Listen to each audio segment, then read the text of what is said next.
Thanks very much, Kevin. Beautiful Saturday evening in Cleveland as we welcome you to Progressive Field. It's the second of a three-game weekend series between American League Central Division rivals, the first-place Detroit Tigers and the surging Cleveland Indians. Good evening, everybody. I'm Kenny Albert. Welcome to Baseball Night in America. Tonight, we welcome into the broadcast booth a 17-year Major League veteran. He was a World Series champion with the Marlins in 1997, an all-star representing the Marlins in 2001. He broke into the Major Leagues as a 21-year-old back in 1993 with the Expos, and tonight Cliff Floyd makes his debut here in the broadcast booth. Yeah, you know, I'm having fun with it, got a chance to go on the field, interact with the players, but, you know, this second career, I'm kind of liking a little bit. Well, we'll have some fun tonight watching the Tigers and the Indians. Detroit sending Justin Verlander to the mound, less than 3 years removed from an MVP and Cy Young Award season. He's allowed 19 earned runs over his last three starts. Yeah, ball's up in the zone. Velocity is still there. He has to get the ball from middle of the zone and sort of get these guys to think.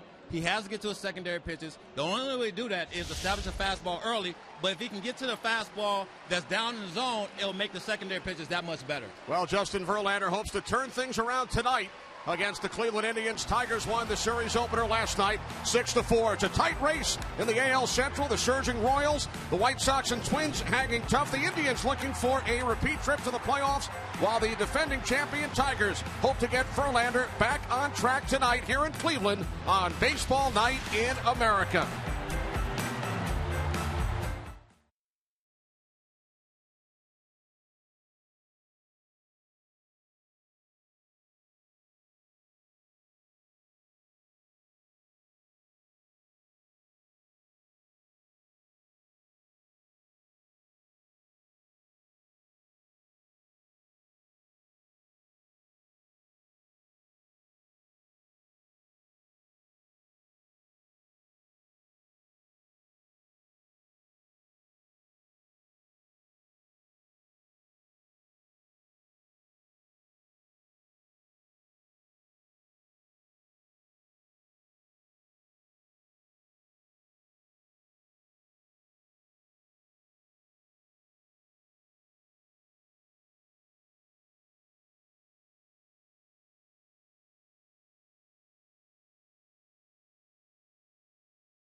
Cleveland as Justin Verlander makes his way to the Tigers dugout.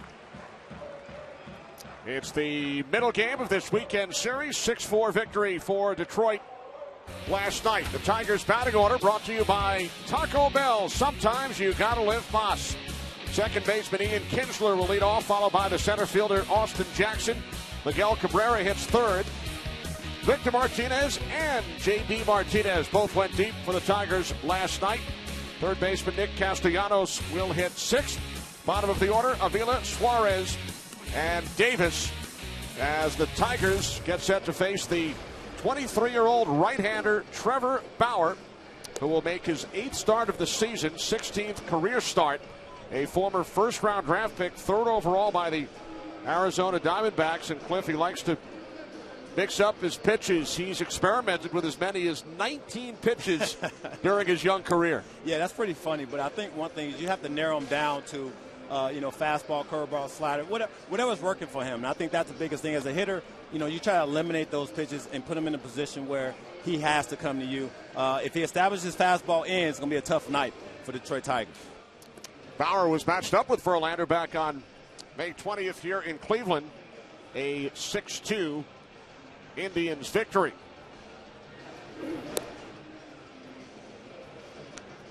Brad Ausmus in his first season as Detroit Tigers manager, record of 38 and 32. 6 games above the 500 mark on the road. And Terry Francona's Indians with a terrific home record. 23 and 13 here at Progressive Field. He led the Indians to 92 victories and a wild card berth in his first season as Indian skipper last year. So Trevor Bauer getting set to face Kinsler, Jackson, and Cabrera here at the top of the first inning. It'll be Ian Kinsler leading off. The Tigers' second baseman, batting .287 after 8 seasons as a member of the Texas Rangers. Kinsler 1 for 4. He scored 3 runs in last night's game. Tigers with a 1-game lead on the Kansas City Royals, who lost earlier today. Indians 3 back in the AL Central. First pitch from Bauer to Kinsler. Fastball in for a called strike. 0-1.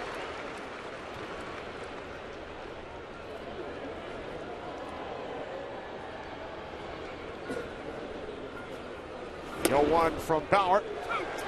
And Kinsler falls behind 0-2. Well, you talk about that fastball, establishing it early. Seems like that's what Trevor's trying to do today.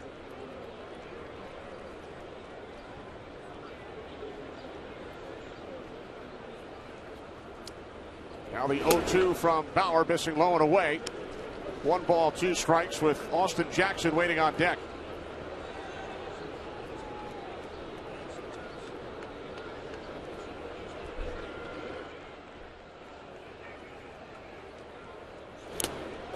The 1-2, and Kinsler is down on strikes for the first out of the game. We check out the Indians defensively. Behind Trevor Bauer. Around the infield, Santana, Kipnis, Cabrera, and Chisenhall. In the outfield, Brantley returns to the starting lineup tonight. Bourne in center, Murphy in right. The battery of Bauer and Gomes. With 1 away, here's Austin Jackson. And the fastball is in for strike 1 from Bauer. Miguel Cabrera looming on deck.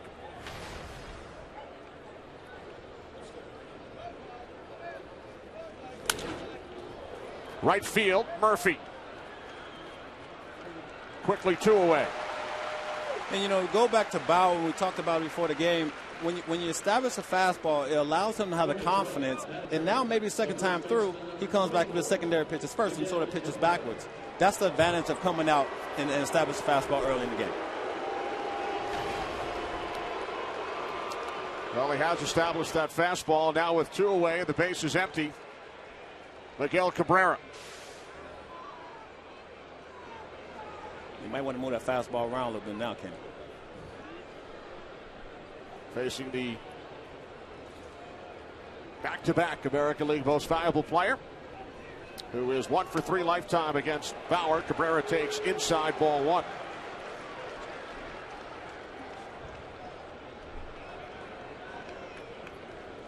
Bauer 2-1 here at home this season, looking for his first victory away from Cleveland.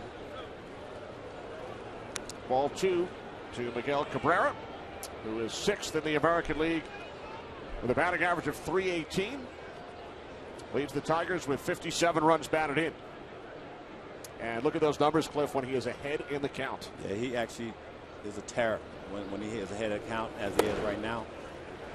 He pretty much puts the pitcher at his disposal. He can do anything he wants. He can take a pitch if he wants. If it's not his pitch, as you see right there, it wasn't a fastball. He was probably sitting fastball. And he's only 2-1. You see the shift with Terry Francona in his defense. Kipnis is up the middle a little bit. Drew Cabrera is moving over in the hole.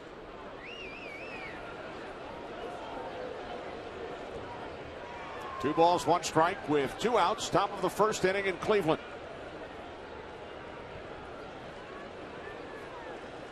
Now Bauer steps off.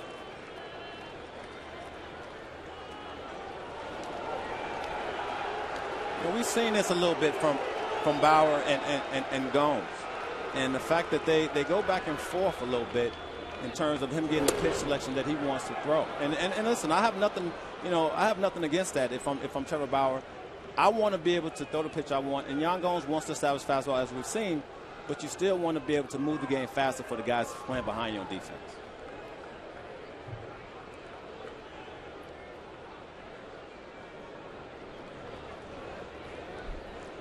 Now the 3-1 from Bauer. Right center. Long run for Murphy. He makes the catch. So Bauer retires the Tigers on 11 pitches in the top of the first. Here comes Justin Verlander.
The Indians batting order brought to you by Taco Bell. Sometimes you gotta live boss.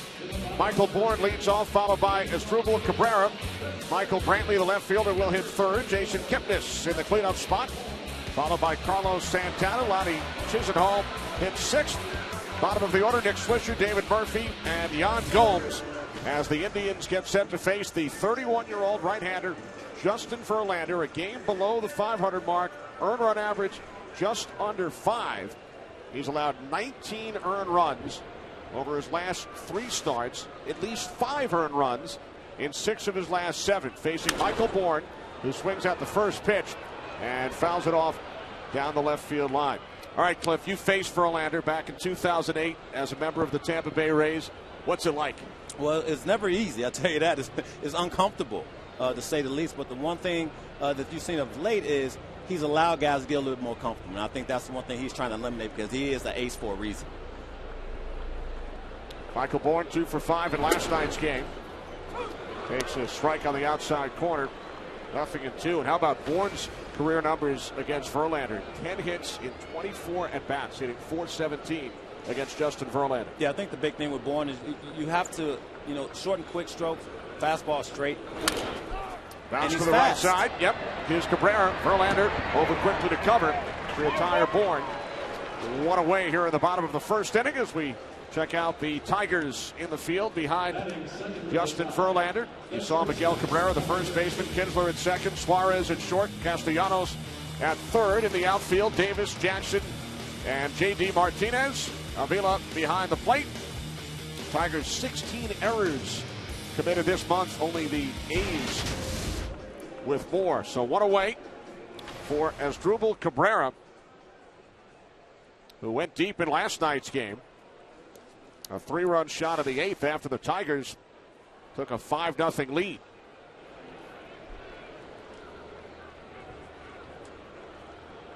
Switch hitter batting from the left side against the right-hander Justin Verlander. Fastball, strike one.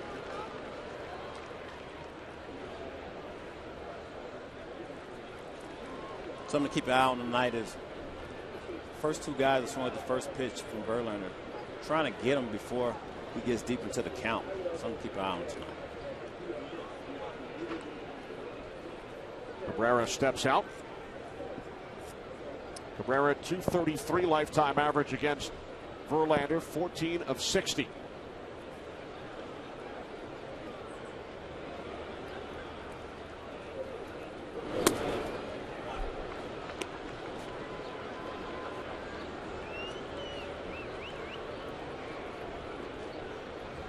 One and one on Cabrera with Michael Brantley waiting on deck.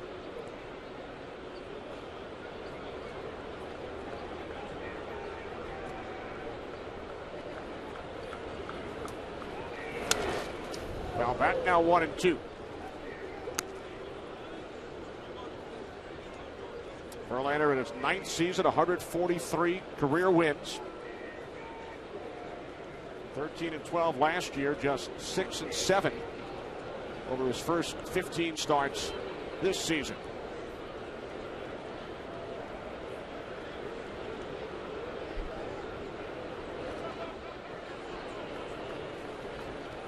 To Cabrera, another foul.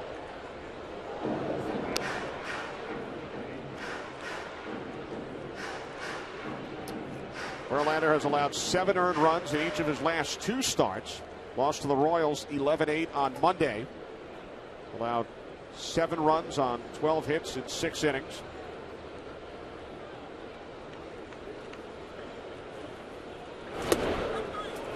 Called strike 3. First strikeout for Verlander. Here's what Justin had to say following his last start on Monday. Probably the most frustrating point in my career so far in a month stretch or so.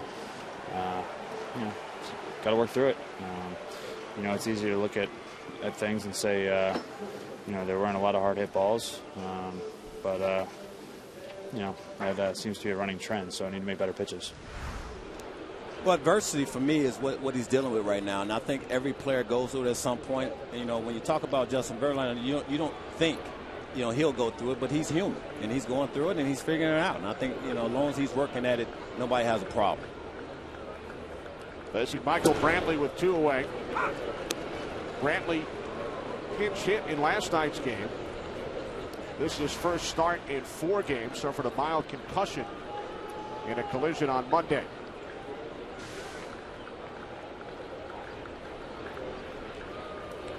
Brantley working on a 9-game hitting streak, fouls it back. 0-2. So Verlander has thrown 10 pitches, Cliff, here in the first inning. 9 of the 10 have been strikes. Yeah, and I think that's the one thing he wants to definitely come out and establish early, but also be effective, like I said in pregame, not in the middle of the plate. You've seen some pitches on the black, some pitches in, out. As long as he's moving the ball around, that's when he's most effective. The 0-2 from Verlander. Just missed. Now 1-2 on Brantley. Brantley 4th in the American League, batting .326. Well above his average last season, working on a 9-game hitting streak. Leads the Indians in home runs and runs batted in. And he sends this one into the glove of the right fielder, J.D. Martinez. A 1-2-3 first. Good start for Justin Verlander.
Talks is sponsored by Taco Bell. Sometimes you gotta live Moss.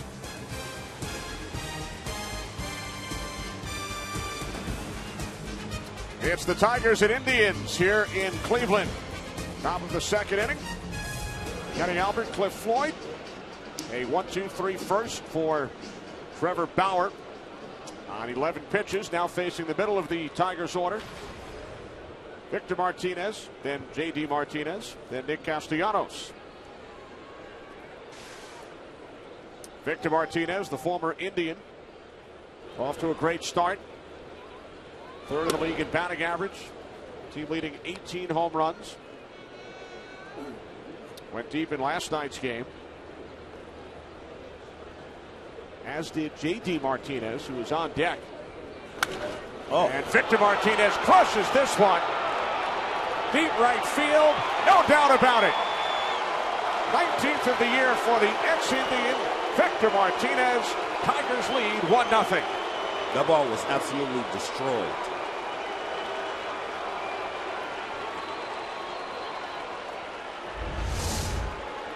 You talk about establishing a fastball in, yeah, but that misses out over the middle, and Victor Martinez does not miss it. Stands there and pimps it a little bit. But you know what? It's okay when you hit a ball small like that.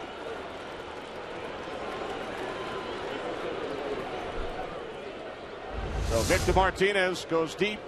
Back-to-back games here in Cleveland. Now we mentioned J.D. Martinez also homered last night. 3 times this season. Victor and J.D. have homered in the same game. All 3 times in this ballpark here in Cleveland. Well, you know what? It goes to show you J.D. Martinez is on deck watching something. You know, he's keeping up with the Joneses. He's making sure he stays in the ball game. And, you know, it helps to have a guy like Victor Martinez in front of you. He's giving you a long at bat, a quality bat every time. So you get to see all the pitches.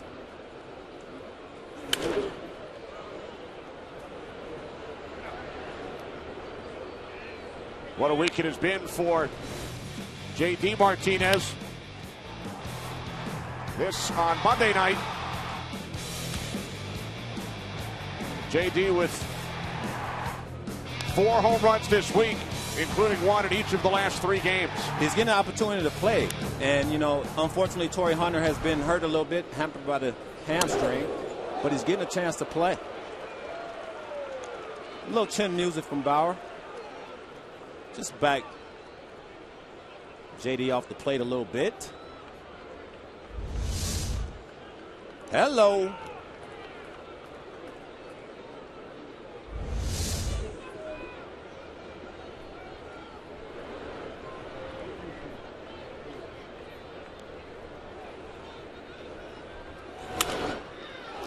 J.D. smashes this one, just foul. Down the left field line, now 2-2.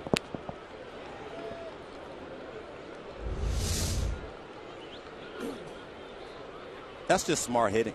I mean, J.D. just knows that he just threw a fastball up and in. He wants to get him leaking a little bit. He's going to sit on an off-speed pitch, got it, just going to keep it fair.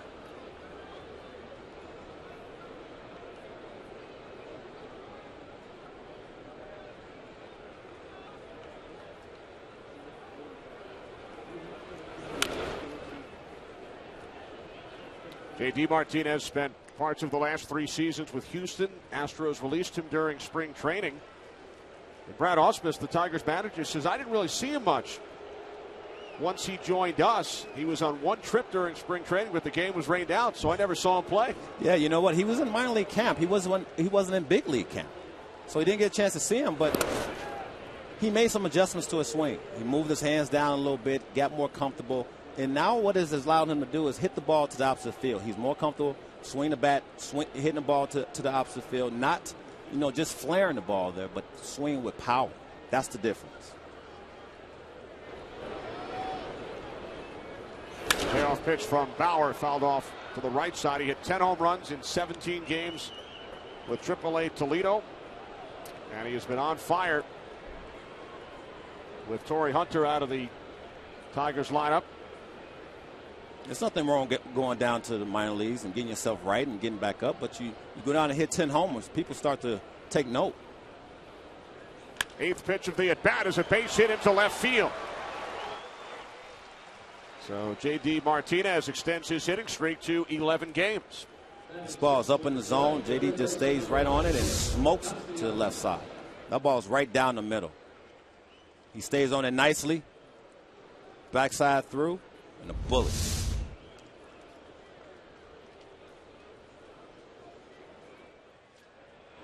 J.D. now 18 for 39 during his hitting streak.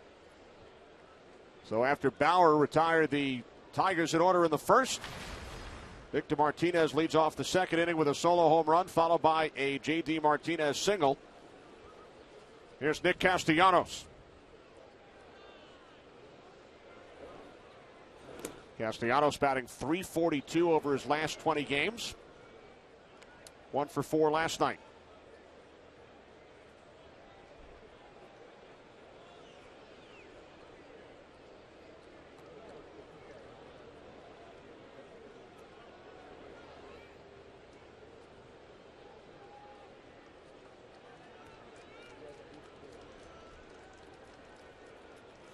From Bauer, fouled back. Now 1-1.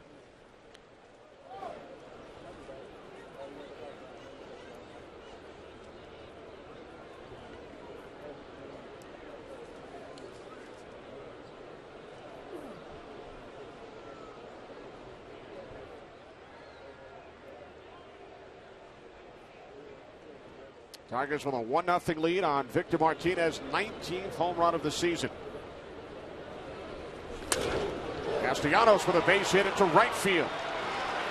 J.D. Martinez to second. 3 consecutive hits in the inning for the Detroit Tigers.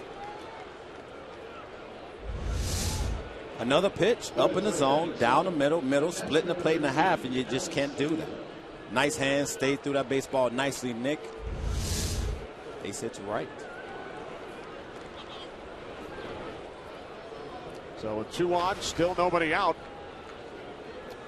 Alex Avila. Avila did not play last night.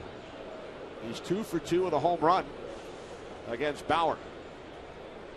Went deep back on May 20th. And the 6-2 Indians win. Well, people don't believe that makes a lot of difference in hitter. Avila knows that he has those numbers against him. He feels comfortable in the box facing Bauer. Fastball missing high to Avila, ball 1.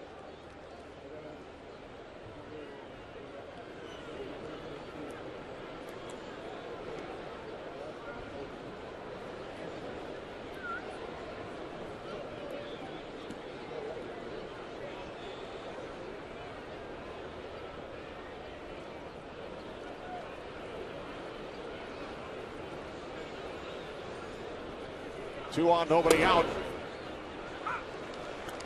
Bauer capturing the inside corner. Now 1-1 on Avila. Castellanos chatting with first base coach Omar Vizquel, who was honored prior to the game, inducted into the Cleveland Indians Hall of Fame. What a great honor. One of the best to ever play it.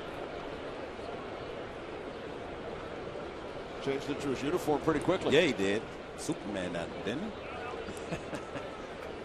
He was still on the field in his street clothes about 5 minutes prior to the start of tonight's game. Oh. He don't have to do too much, though. I won't tell him you said that. Now the 1-1, Avila sends this one to deep center field. Bourne back on the track, makes the catch. Moving to third is Martinez, and retreating to first is Castellanos. So a long fly out for the first out of the inning. Runners on first and third as we take a look, Cliff, at our keys to tonight's game, brought to you by the Lincoln Motor Company. Well, with the Tigers and Verlander on the mound yesterday, went to the bullpen probably when Osmus didn't want to go to the bullpen. So if he can give them 7-8 strong, that would be a huge boost. Not only to Osmus and you know, but to the bullpen down there. So maybe we can give those guys a little bit of rest. Terry Francona's Indians trailing 1-0. Here's the shortstop, Eugenio Suarez.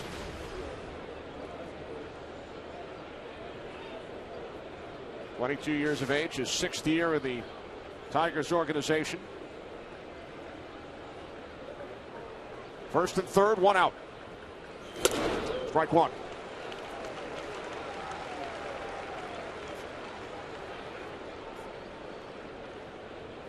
Bauer humped up a little bit on that pitch. Established that fastball. I talked about the fastball a lot because that is huge for a youngster like Bauer, especially early in the game, to get that fastball, but you can't be middle. That ball was up where he liked it to be.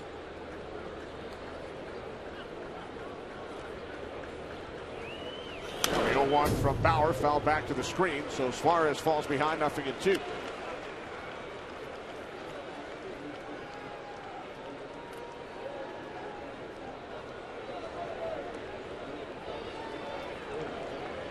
Suarez batting .282 in 14 games. He went deep in 3 of his first 7 starts with the Tigers.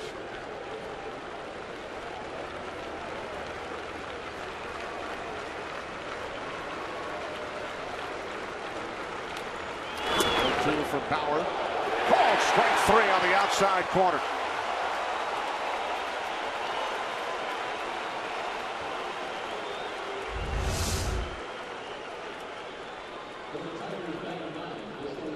That's just a perfect pitch. Nothing you can do about that. If you Suarez, I mean, you know, tip your hat to him to get him next time. Pitcher's pitch all day long. Pitcher's pitch. And when they get those pitches, as tough as it is, you know, to walk back to the dugout, you know you had a couple chances before that pitch got to you. Second strikeout for Bauer. So now with 2 away, Rajai Davis.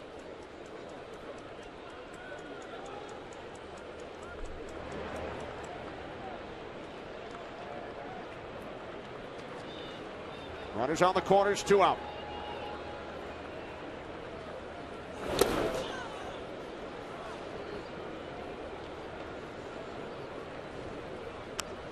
Bauer allowed a leadoff home run to Victor Martinez here in the second, and singles to J.D. Martinez and Nick Castellanos, who's retired the last 2.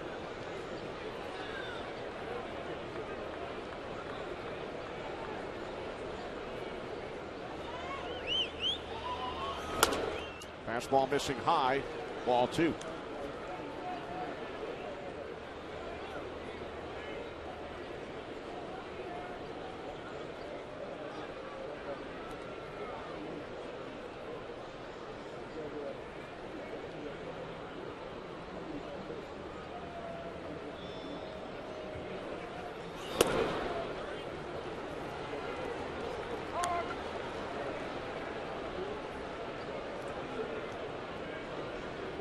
Only 11 pitches thrown by Bauer in the first inning. 22 here in the second. He's fallen behind 3-0 to Davis.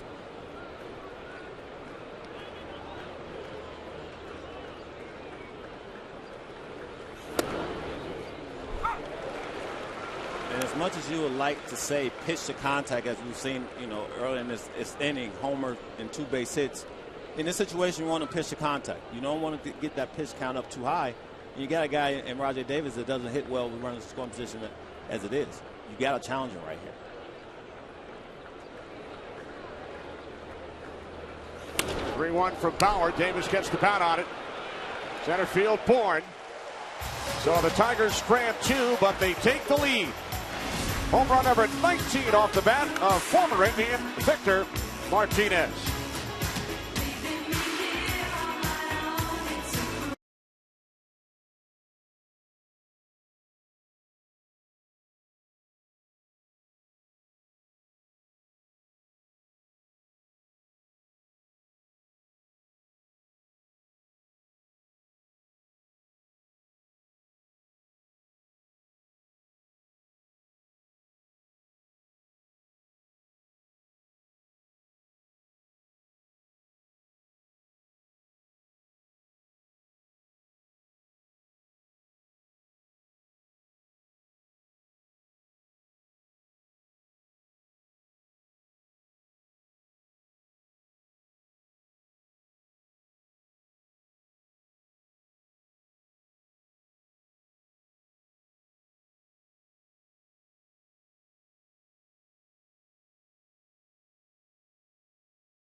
Motor Company. This is where a new conversation begins. Bottom of the second inning in Cleveland, a sold-out Progressive Field, second sellout of the season as Omar Vizquel was honored prior to the game. Jason Kipnis leads off for the Indians against Justin Verlander, who retired Cleveland in order in the first. A lot of good things happening tonight, Ken. You got Omar Vizquel, you got fireworks. It's a nice, beautiful night in Cleveland. People out to enjoy it. Nice to see. And your first trip to this ballpark since 2002. Oh, yeah. I mean, you know, it's been a while. But, you know, my most memorable one, of course, is playing in the World Series here back in '97 with the Florida Marlins. A little different than this night. A little chilly, some snow. A little bit of snow. Yeah, but you know, it ended up being all right for us. 1-1 to Kipnis. Left field, Davis. One away. Time for a game break to Los Angeles. Kevin Burkhardt. Kevin.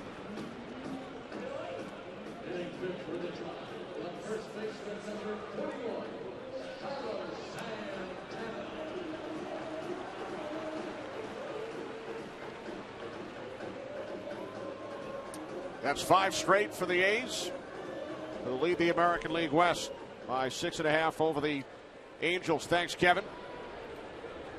Tigers in first place in the Central by 1 game over the Kansas City Royals. Here's Carlos Santana with 1 away. We've talked about the Indians' home record, Cliff. Since the start of last season, only the Oakland A's, who won again today, have a better home record than the Indians. Well, if you're going to be a contending team, you have to be able to win at home. You have to be able to, you know, take care of home field advantage, if that makes any sense. Because, you know, when teams come in and can wear you out at home, it just doesn't sit well. I mean, you go on the road, you know you can, you know, if you're above 500, it's always okay. But you have to be, in my opinion, to be a contending team, 10 games over 500 throughout the season.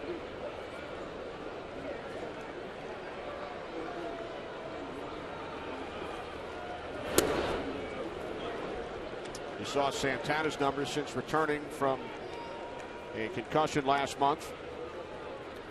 2 hits, including a home run in last night's game, his 10th of the season. Yeah, I know you look up on the board, you see, you know, he's hitting below, you know, 200. But if you see him 2 weeks ago, he was hitting about $170. So he's been pretty hot of late, as we saw. And they need him.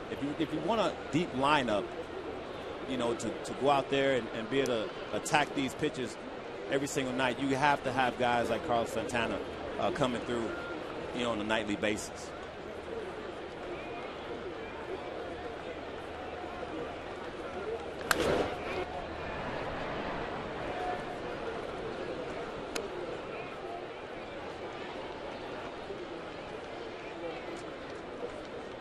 Two and 2 on Santana. He's walked 53 times this year. That's second in the American League. Finished second in the league in walks last year, behind only Mike Trout. Well, listen, he has a good eye. It's just, you know, sometimes you don't necessarily come through. Santana flies out to the left fielder Davis for out number 2. It is time for our Lowe's Never Stop Improving pitcher profile. A look at tonight's starters, Cliff, over their first 15 career starts. Bauer 4-7. It's a 16th start tonight. Verlander was 7-6. They were both top draft picks. Verlander's second overall in 2004. Bauer third overall by Arizona just 3 years ago. Hey, you're talking about 2 talented guys out there. I mean, of course, you know, when you look at the career thus far of Justin Verlander, of course, a little different than Trevor Bauer, but you see these guys, they both have, you know, overpowering stuff. That comment from a former first-round draft pick himself. Yeah, you know, I mean, you have to throw me in the mix a little bit. I actually came out in 1991, had no idea what I was doing coming out of high school. 14th overall. Yeah. The Cleveland Indians had the 13th pick. Yeah. And went with a fellow by the name of Manny Ramirez. Yeah, you know what? I look back at that. I go, you know what? I got to find out who this Manny Ramirez is. And I had a chance to play against him a lot throughout my minor league career. playing in Canton and a couple other places. I found out pretty quick he's pretty good. One pick behind Manning.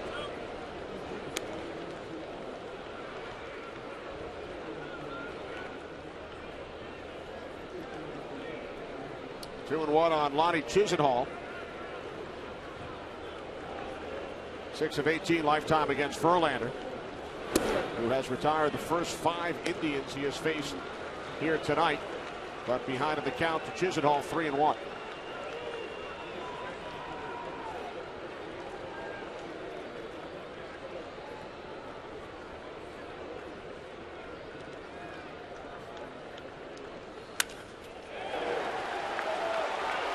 Into the left field corner. On his way to second, Chisenhall, and he is in with a 2-out double, his 18th two-base hit of the season.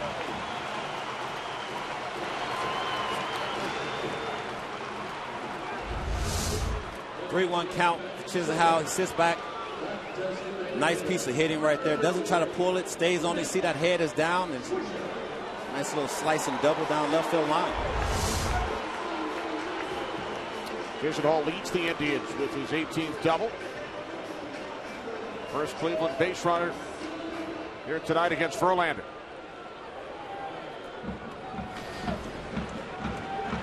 So with 2 away and a runner on second, here's Nick Swisher. Batting just 196. He's 3 for 29 since coming off the disabled list. But 2 of those 3 hits during this past week were game-winning home runs. And I'll take that. I mean, he's definitely, not trying to go out there and be in the predicament he's in. But I also look at this as something that he might have to take a look at, Kenny, is he's not walking. He hasn't walked since he's been off the DL. And I think, it's, when you look at the numbers, yeah, you want the 2 homers, but you also look to the left of those homers and you go, you know what, he's a better hitter than that 103 average.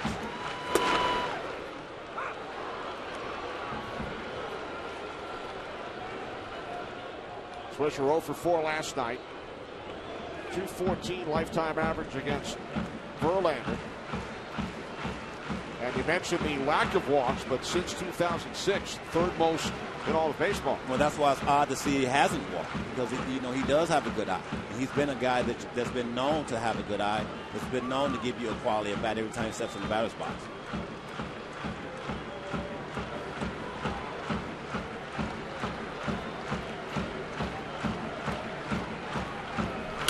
To Swisher, now 0-2.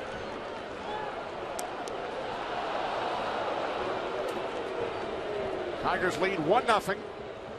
2 outs, bottom of the 2nd inning. Kenny Albert, Cliff Floyd from Progressive Field in Cleveland.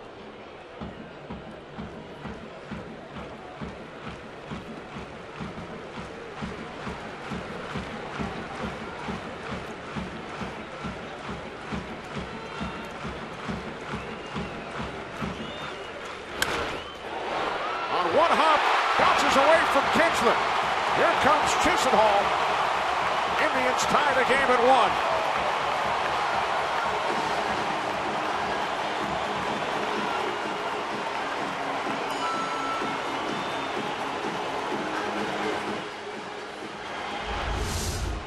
1. 0-2. Swish just trying to stay on this baseball. Squares it up nicely, which actually is a bullet off the bat. And all this ball does is eats Kinsler up, and there's nothing he can do about it. He tries to stay in front, as you see. Just wasn't able to do it, unfortunately for him. Ball trickles down to right field line, and run scores.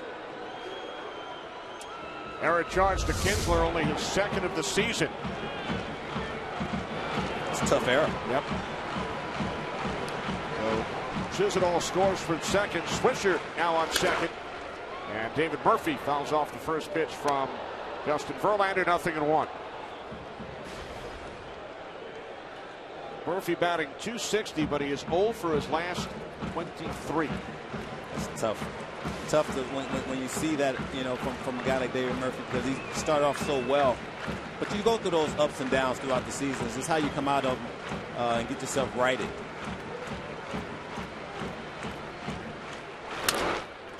On the ground to the right side, Kinsler this time makes the play. An unearned run here in the bottom of the 2nd inning. When we return, Miguel Cabrera due up third for the Detroit Tigers.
Third, Ian Kinsler's error in the bottom of the second inning allowed the Indians run to score.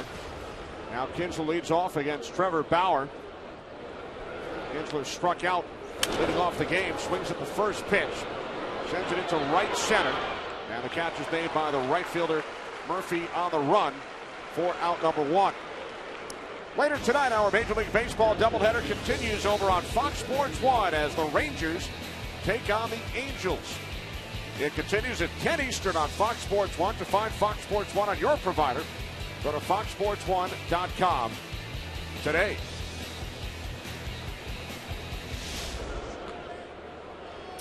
One pitch, one out. Here's Austin Jackson flying to right. His first time up.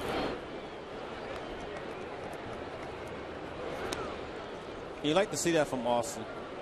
Move these guys around the infield, but when you talk about Brad Austin, he wants to get Austin going, because if you can get him and Kins at the top of the order, it allows everybody else to settle in. It causes the pitcher to think a little bit if you have speed on the base pass. And, you know, we saw it last year when Leland batted him down in order. It made a difference. So whether he's up in the order or down in order, he has to be able to contribute consistently. Batting just 170 on the road this season. Mentioned earlier, Torrey Hunter not in the starting lineup, battling a sore hamstring, but Brad Ausmus told us that he is available to hit today. Which is a good sign, because you definitely need Torrey back in the lineup. I know J.D. Martinez has been doing a great job, but it's always a good problem to have, having four healthy outfielders. Jackson on his way to first. First walk issued by Bauer. So with Miguel Cabrera stepping to the plate, yesterday was the 11th anniversary of Cabrera's Major League debut, and it was a memorable one. A walk-off shot in the bottom of the 11th for the Marlins against Tampa Bay's Al Levine to give Florida a 3-1 victory. That was June 20th, 2003, and Cliff, since Cabrera's debut, no surprise, this is where he ranks Pepsi's real big things you need to know. Making a real big summer with 3 new flavors of Pepsi made with real sugar. Since Cabrera's major league debut, first in batting average, in runs batted in. And the three players ahead of him in the home run department: Albert Pujols, David Ortiz, and Adam Dunn. No Cliff Floyd, huh? But you know what? You look at that, and my son plays with him on Nintendo. Those are Nintendo type numbers. Period. How did your son do? Of course, he rakes. No doubters.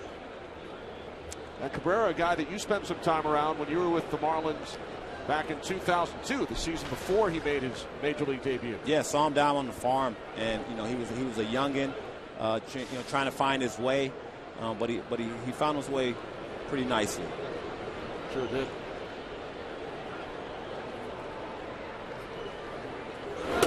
Marlins, of course, won their second World Series title during Cabrera's rookie season in 2003, after your Marlins squad won the World Series under Jim Leyland back in '97. Yeah, he was a big boost to that club back then.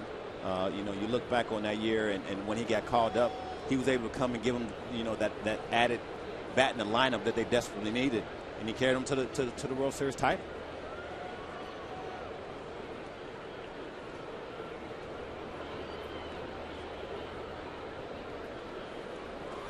One from Bauer, fastball missing inside. Now 2-1.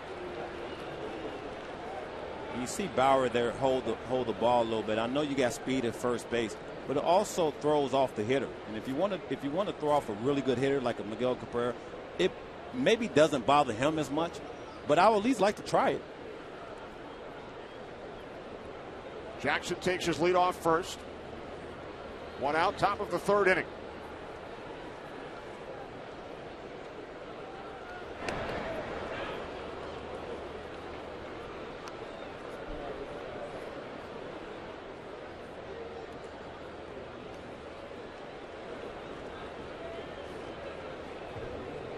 Career numbers here in Cleveland.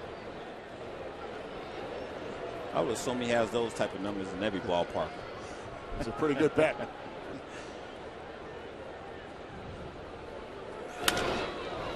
Center field, Michael Bourne. 2 away.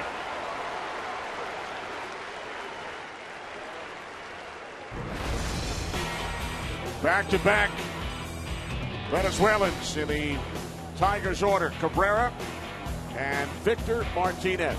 Those are just some outstanding numbers. You look at the 2,080 by Cabrera. I know it's not easy to get to 3,000, but you have to assume that at some point before this career is over for Miguel Cabrera, he'll be eclipsing that 3,000 hit plateau. Omar Vizquel fell just short. He's 40th all time in hits, most by a Venezuelan. 4 more career hits for Omar Vizquel than Babe Ruth. Wow.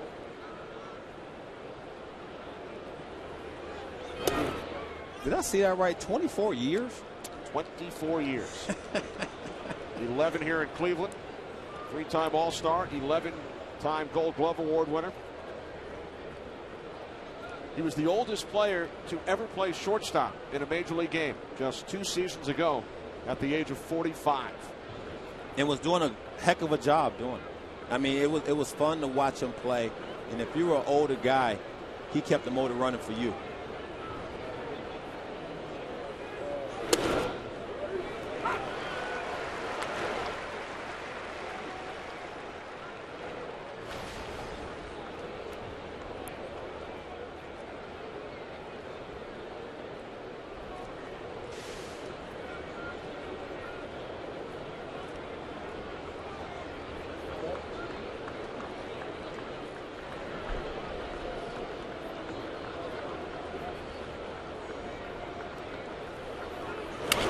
To Martinez, shallow center field.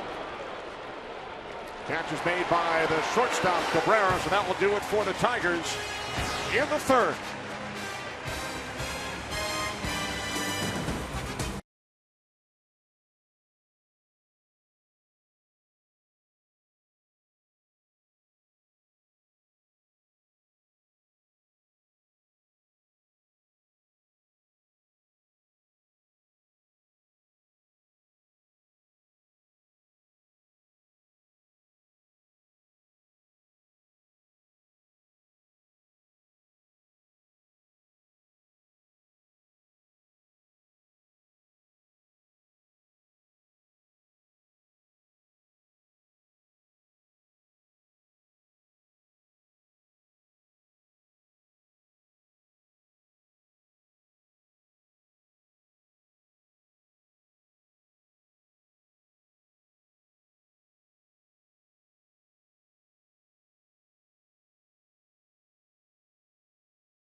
May, but on fire over the last 30 games. What's the ball better?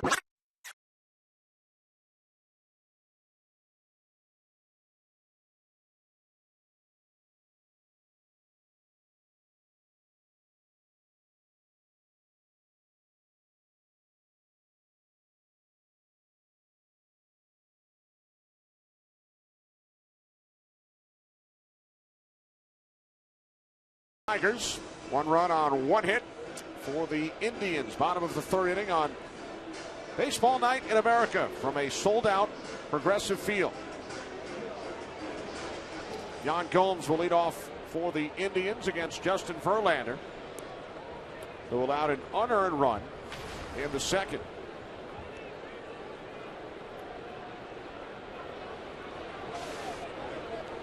Gomes, Bourne, and Cabrera for the Indians here in the bottom of the 3rd. And Gomes fouls it off the mask of the catcher Avila. 0-1.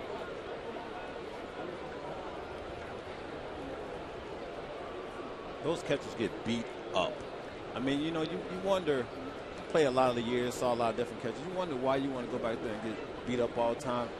Those guys love it. Love squatting down and calling games, and just getting hit in the mask shakes them up a little bit. Wakes him up, right? Yeah. Verlander missing away to Gomes, who was the first Brazilian-born player in Major League history. Attended high school down in Miami, played 2 years at the University of Tennessee, and then transferred to Barry University in Miami.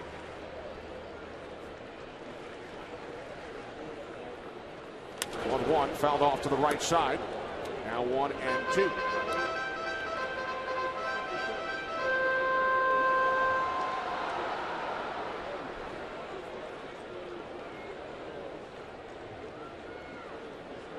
Bit surprised by the souvenir? Yeah. Well, I bet he was surprised a little bit. He sure looked it. 1-2 from Verlander to Gomes.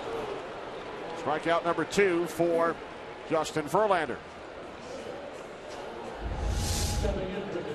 Talk about establishing fastball. That's what his out pitch is. Nice tight curveball down in the zone, not up. It's a strikeout.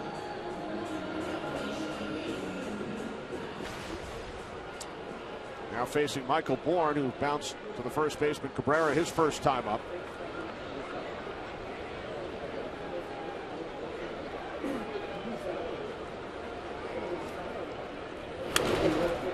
Bourne attempting to punt his way on.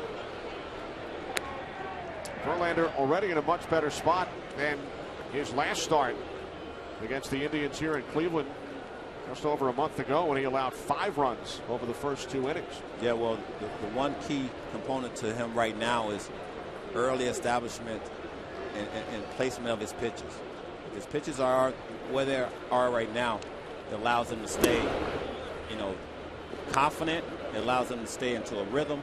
If you let him get into a rhythm, that's when he can be, you know, the vintage Verlander we've seen in the past.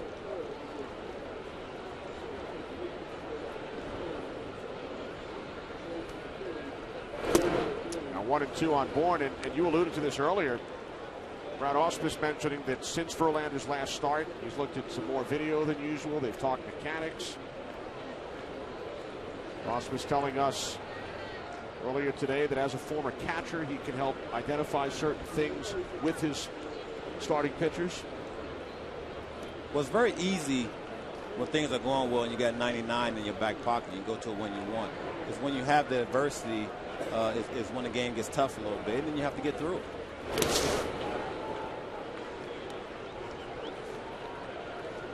And I talked about rhythm and him getting to the flow of the game. Michael Bourne, as he was getting ready to deliver the pitch before the last, he stepped out. And Verlander took a step, you know, he looked in, and it sort of disrupted him a little bit. So that's what I'm talking about. You have to disrupt that if you're going to have a chance against Verlander.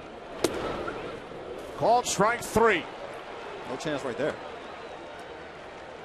Third strikeout for Verlander, second of the inning. Well, Major League Baseball, People Magazine, and Target are recognizing teachers in your community. Vote for the teacher who will represent your team at the 2014 All-Star Game, July 15th on Fox. Log on to allstarteachers.com and vote today. 2 away. Here's Cabrera. Struck out back in the first inning.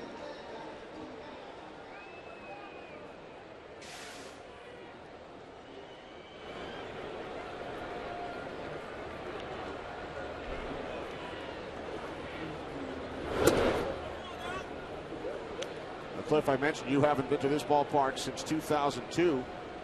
What a series. You were 6 for 12 with 5 runs scored. Yeah, I don't remember that. No, I remember every last hit. I'm telling you, it's amazing how much we remember of our careers. But, you know, I must have been hot. And, you know, when you come to a ballpark where you talk about interleague play and all those things, you get a chance to, you know, come out and shine a little bit. I'm sure you had some great memories from 5 years prior, the World Series. Yeah, that's the most memorable, you know, year of my career.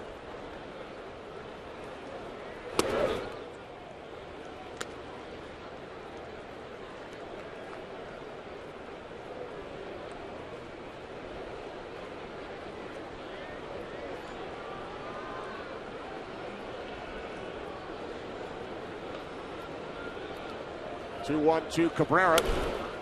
And he lays down a bunt. Stays fair. I guess Justin's been watching the World Cup. You got to have some fun. You know, can't be too serious. Beautiful bunt by Cabrera.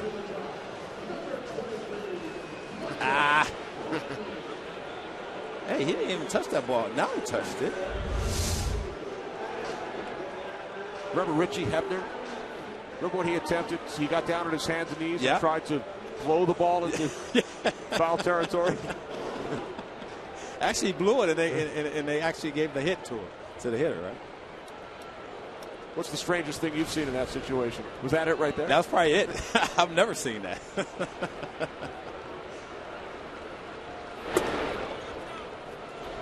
Michael Brantley takes ball 1. Cabrera on at first, a 2-out bunt base hit. Talked about it with Miguel Cabrera, no relation. Brantley flied to right his first time up, and he sends this one into right center.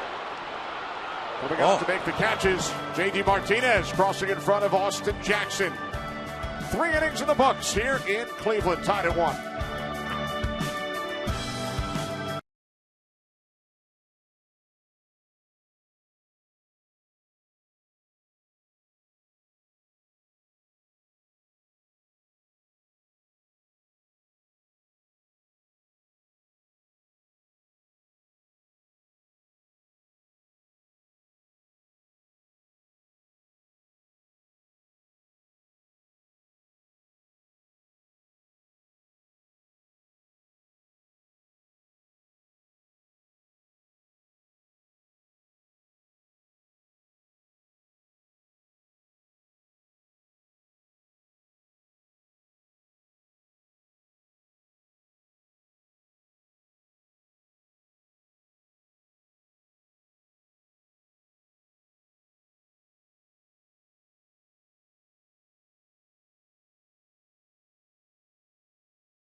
Sponsored by Budweiser, designated driver, and enjoy the great times.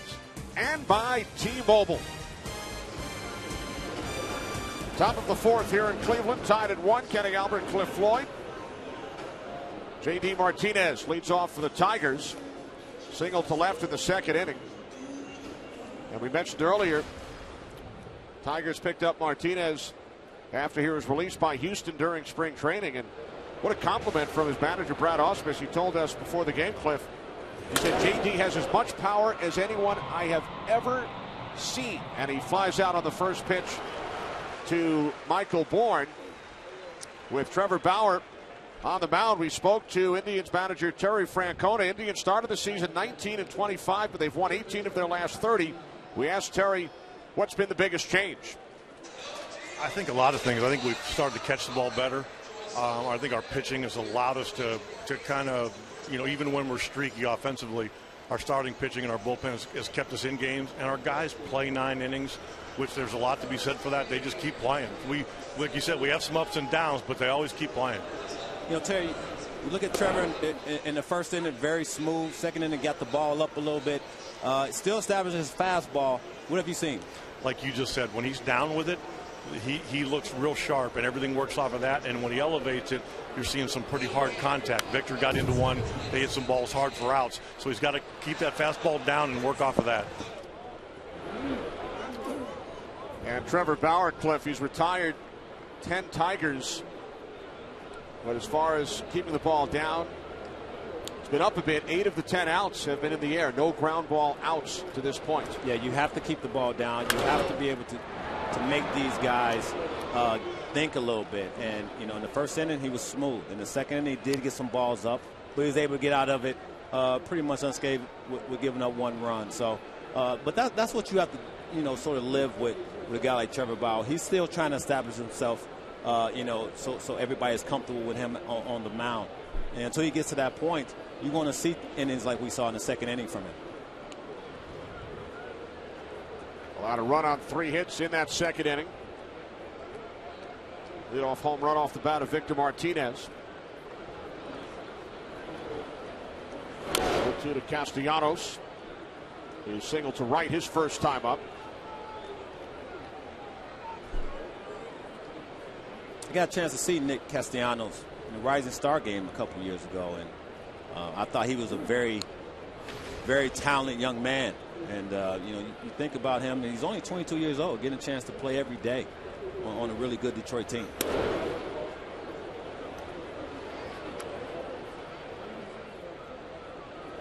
Spent most of last season in AAA, 11 games with the Tigers.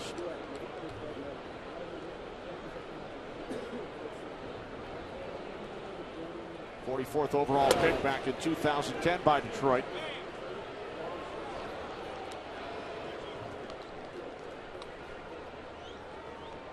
Now, when I saw him a couple years ago, he didn't wear batting gloves. Now he has the nice batting gloves on, and I wonder what made him change, but it was always a feel. You got to have a good feel. If you want to be successful, it's always about the feel. Backhanded by the third baseman Chisenhall, who fires across. So that is the first ground out induced by Trevor Bauer tonight. We was out here a little bit earlier before the game and saw him working on this backhand, making some nice tosses, and he was able to transfer to the game. Nice easy throw. Bullet across the diamond. And a stretch by Santana. Nice stretch by his boy. It never hurts. Second out of the inning. So with 2 away, here's Alex Avila. Fly out to the warning track at center field, his first time up.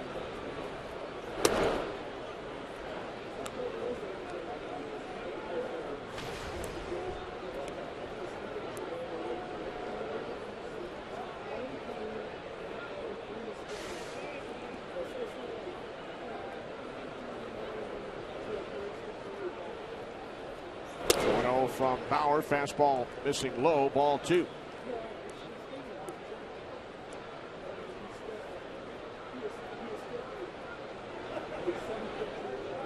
Both teams scoring their run in the second inning. Victor Martinez, a solo shot for the Tigers. The Indians' run was unearned.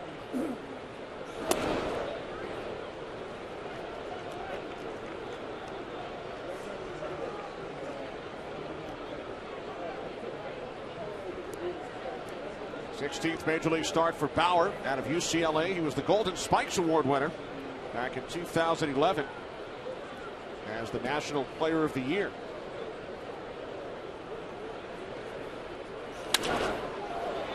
This one is drilled to right for a base hit.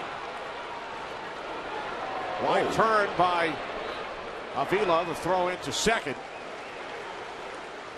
So a 2-out single for Alex Avila on a 3-0 pitch from Bauer.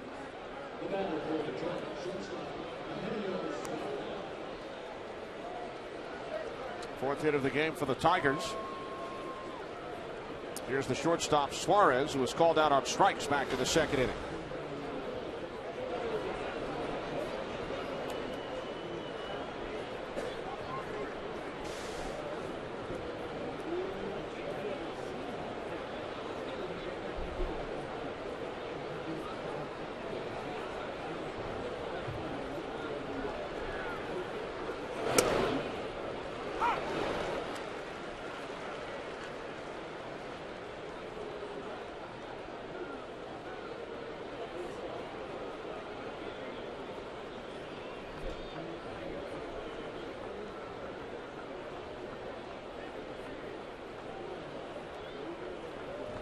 One to Suarez, fouled off, 0-2.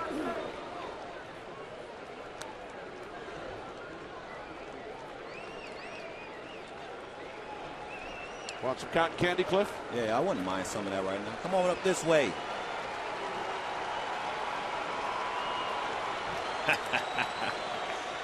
Miss those days of, just being able to just reach over every once in a while and steal some popcorn or some cotton candy. Or in Babe Ruth's case, a couple of hot dogs. A couple hot dogs. Never hurt nobody. Bauer just missing inside. Now 1-2. That was dirty.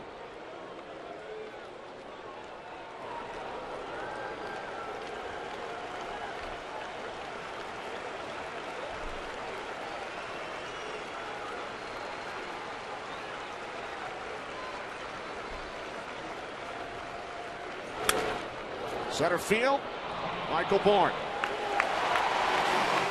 When we come back, we will chat live with tomorrow's Tigers starting pitcher, Max Scherzer.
In America, 1-1, bottom of the fourth inning. Kenny Albert along with Cliff Floyd as Justin Verlander gets set to face the middle of the Indians order. Jason Kipnis will lead off, fly to left his first time up. He'll be followed by Carlos Santana and then Lonnie Chisenhall. First pitch to Kipnis, a called strike as we welcome in the reigning American League Cy Young Award winner. He will start tomorrow's game. Max Scherzer. Max, thanks for joining us. Hey, thanks for having me on, guys. First question, Max, a very important one. Did you have a stopwatch on Omar Vizquel, your first base coach, prior to the game, the ceremony, and then he was in uniform in about 20 seconds? I don't think you could hit start-stop fast enough to see how quickly he got got those clothes off. I mean, that shirt and pants were something else. And then, obviously, he got in uniform before you could even blink. Max, talk about that shirt.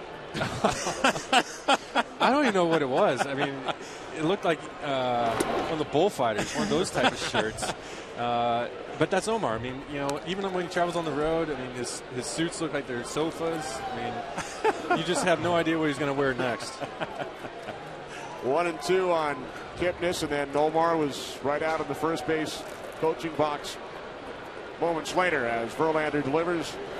1-2 is low. Now 2 balls, 2 strikes. And let's ask you about Justin. His recent struggles have been well documented, but what have you seen tonight?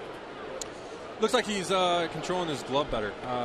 He's controlling it better, so it's allowing him to throw strikes. That's the biggest thing that he's doing a lot better, just pounding the zone, and he's having more consistency, so it gives him a better feel of throwing all of his pitches where he wants to, and I feel like that's the reason why we're seeing better results right now. You talk about glove movement. You talk about a lot of things that go on in the in the bullpen. Talk about how you have to leave that in the bullpen when you come out on the mound and get ready for a game. Oh, exactly. You can try to fix as many things as you want, but you can't think when you're on the mound. You just have to go on your instincts. And so when you're competing, you just have to be focused on the hitter and the pitch you're going to execute. And so that's for a lot of times. That's why I really don't try to make major adjustments mechanically, so that when I'm out there, I just compete. Kipnis bounces out to first. Speaking of focus, I was about to ask Max, nice job. Yeah. How have you been able to keep your focus with the popcorn and the sunflower seeds that have been thrown your way? Sanchi loves doing this. He loves getting on the interviews. He loves feeding sunflower seeds, loves putting on top of you. We have a lot of fun over here, and he wants to get on here, but his English just isn't quite good enough. And so nobody would know what he's talking about. And that's what we joke about with him in the clubhouse. Like, Sanchi, come on, you got to speak better English than that. It's a good look, Max. It really is. Is it? Yeah, that's a great look. Hey, Max, how is the locker room? I mean, I was in there today. Guys were, watching the soccer game. I mean, it's been a tough stretch for you guys a little bit, but the locker room seems loose still. Oh yeah, guys. You play 162 games, you're going to have great streaks, and we had an 11-game road winning streak, I think, and then we've had a bad streak. That's just happens when you play Major League Baseball with 162 games. He's got. Oh, Santana throws this one to deep right. Carlos Santana has given the Indians a 2-1 lead. That's what happens. These guys are really good, and over the 162 games, you got to be better than over them. So you don't worry about what you do in 20 games.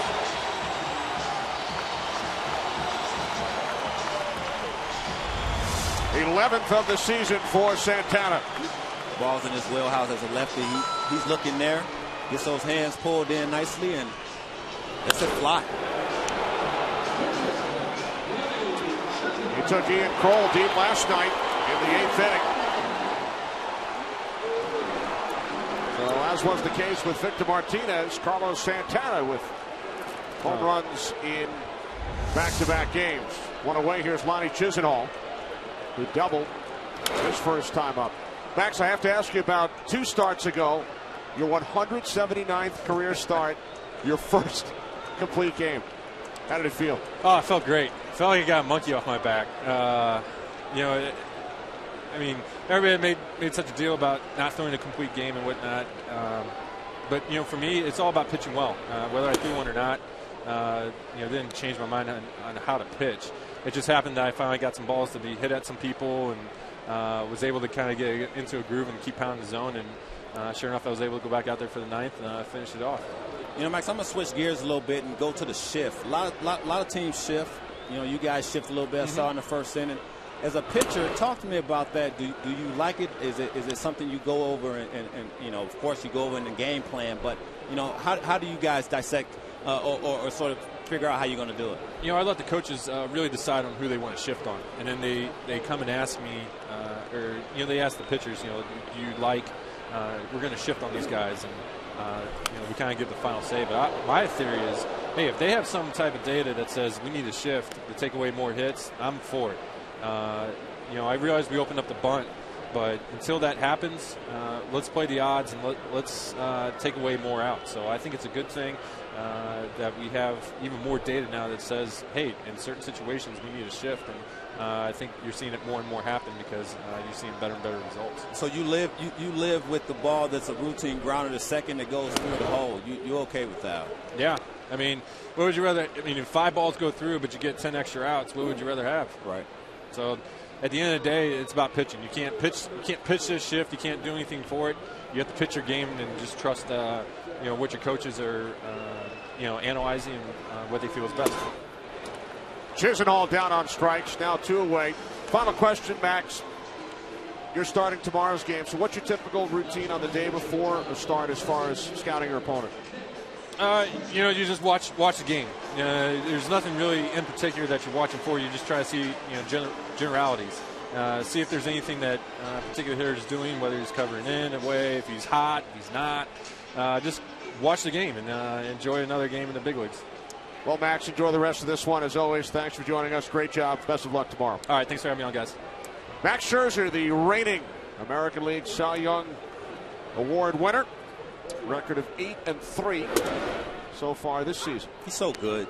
I mean, you see he's so relaxed and he stays in the moment. You have to have fun. I think that's the one thing when you talk to our kids that's watching us, these guys are having fun. You see the sunflower seeds. You see Justin Verlander kicking the ball that's running down line. Those things are what we don't see when things are going bad, but you still have to have fun. They all stay in the moment. That's good to see.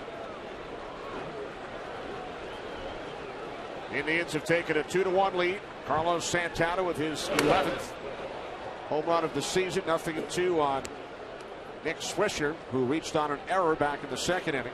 That error allowed Lonnie Chisenhall to come around and score the Indians' first run.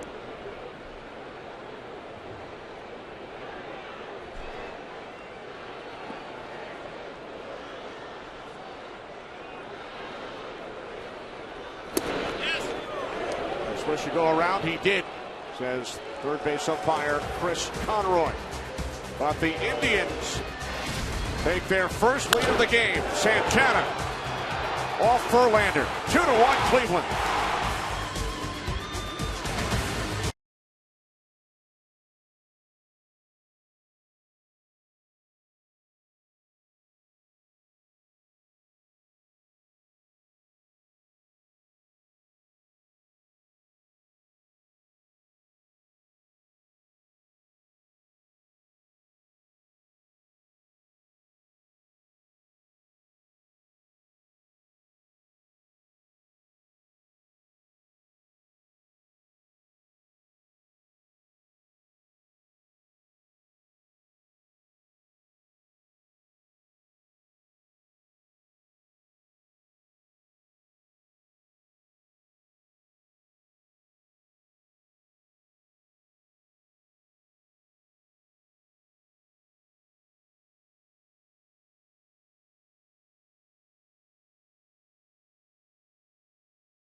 Verlander deep, his 4th career home run off Verlander to give the Indians a 2-1 lead as we move to the 5th here in Cleveland. Rajai Davis leading off against Trevor Bauer, now pitching with the lead. Davis flies to center his first time up. Fastball missing high. Ball 1. Davis has added the speed element to this Tigers lineup. He's 3rd in the American League with 20 stolen bases. The Tigers already have 13 more steals as a team than all of last season. Yeah, that's something that they had to add. And that when you look at playing a little bit of small ball, it allows you not to be one-dimensional. Rajai Davis definitely brings that element to this club.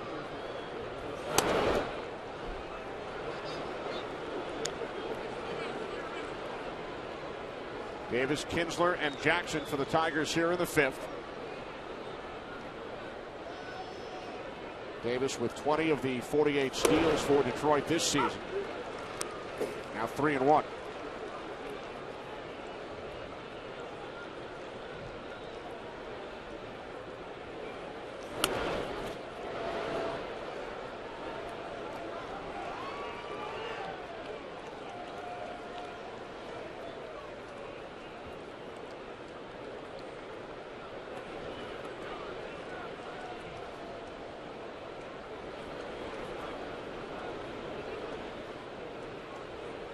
Full count with Davis leading off for the Tigers here in the top of the 5th inning as Bauer delivers and Davis fouls it back to the screen. With Ian Kinsler waiting on deck.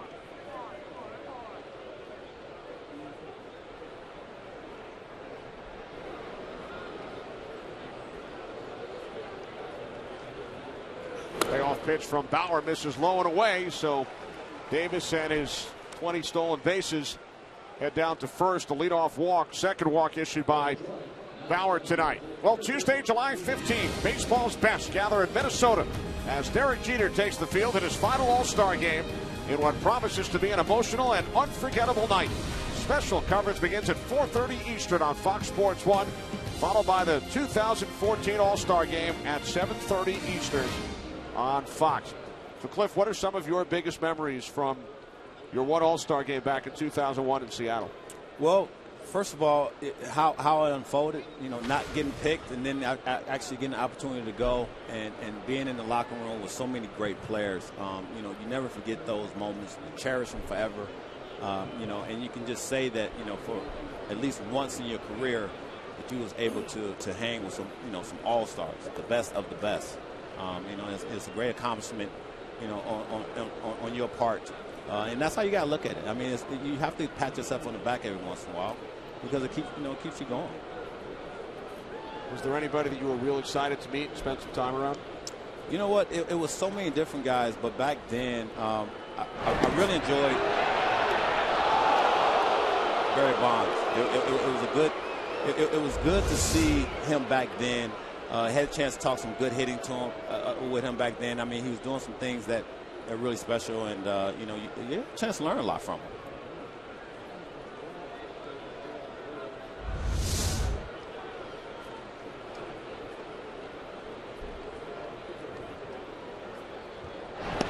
Go over to first once again. Davis back in.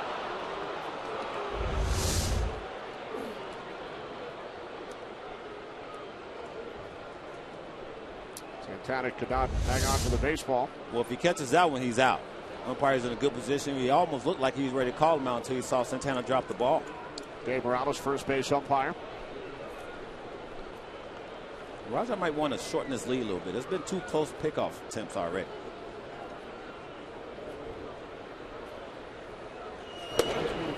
First pitch to Kinsler, missing inside, ball 1.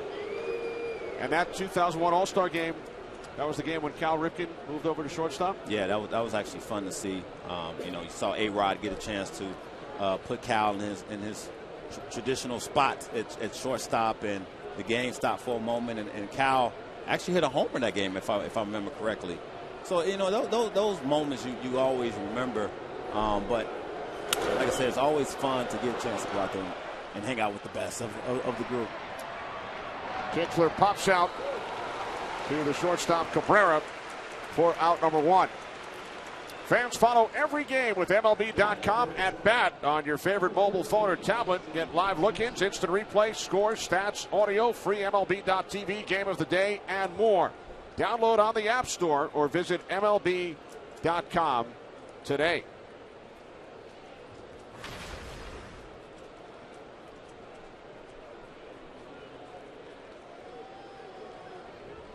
One away, here's Austin Jackson, who has fly to right and walked. Davis goes. Here's the throw from Gomes. Out at second is Davis. Perfect throw by Gomes in there. Came up firing, quick release.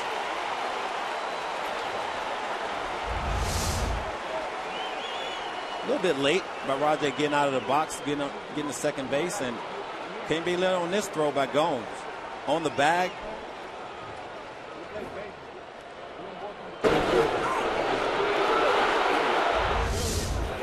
Can be better than that. Gomes has now thrown out 6 in a row, attempting to steal. Well, you can see the footwork. You see everything flowing together. I mean, he comes out of the crotch and firing. Trevor Bauer better get lower than that. It almost decapitated him. Now 1-2 on Jackson.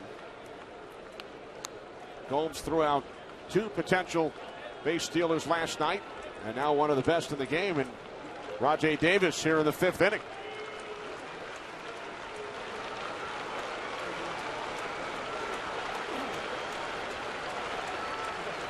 One-two from Bauer. Jackson down on strikes.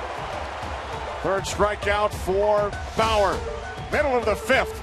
2-1 Indians.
Sponsored by Chevrolet. Find new roads. Rock and Roll Hall of Fame here in downtown Cleveland, Ohio. Sellout crowd on hand. Indians with a 2-1 lead over Justin Verlander and the Tigers. You know, that's a shame. I've been there a couple times. I've never been there. I probably should get out of my room a little bit on the road. Well, it is your first time back in a while. Yeah. Unfortunately, I'm leaving tomorrow, so I won't get a chance again. Next time, perhaps. Yeah. Here's David Murphy leading off for the Indians. Murphy grounded out to the second baseman Kinsler his first time up. Now 0 for his last 24.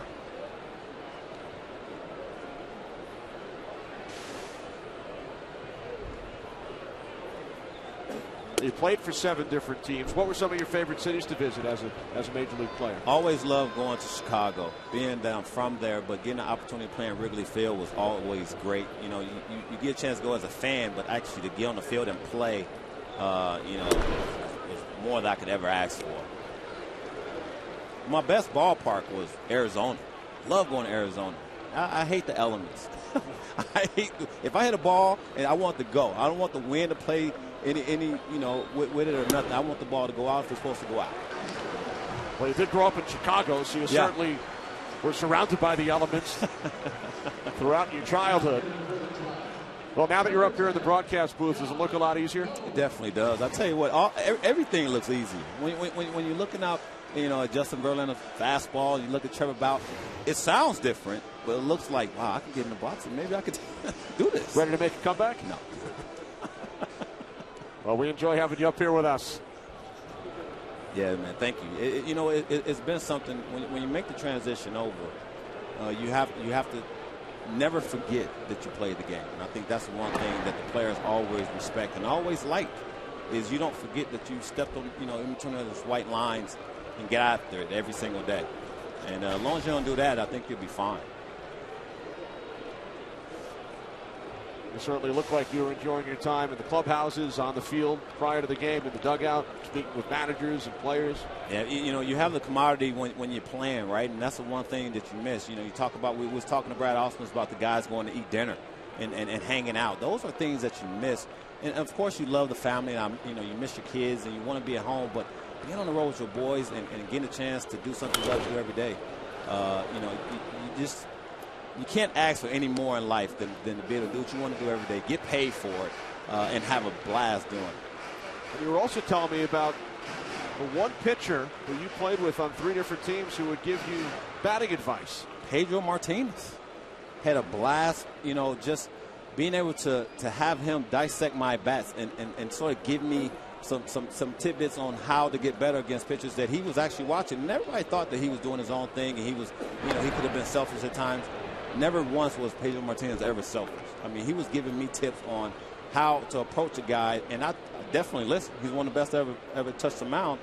And I actually would ever put that in my memory bank, go up the next at bat, and sort of execute what he says. And sure enough, 9 times out of 10, it worked out in my favor.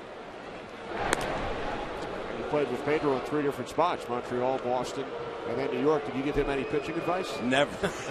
Well, you know what I did? Actually, I did. I told him, don't hit nobody, man. I hate being at the bottom of the pile if I have to go in there, you know, because guys did not like facing Pedro. I mean, you know, when I saw him in Montreal, he was effectively wild. He was fastballs up at people's head. They thought he was headhunting.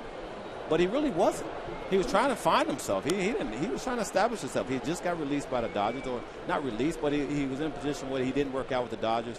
And he wanted to prove that you can be 5'11" and a $125 soaking wet and still be able to throw and pitch in the big leagues.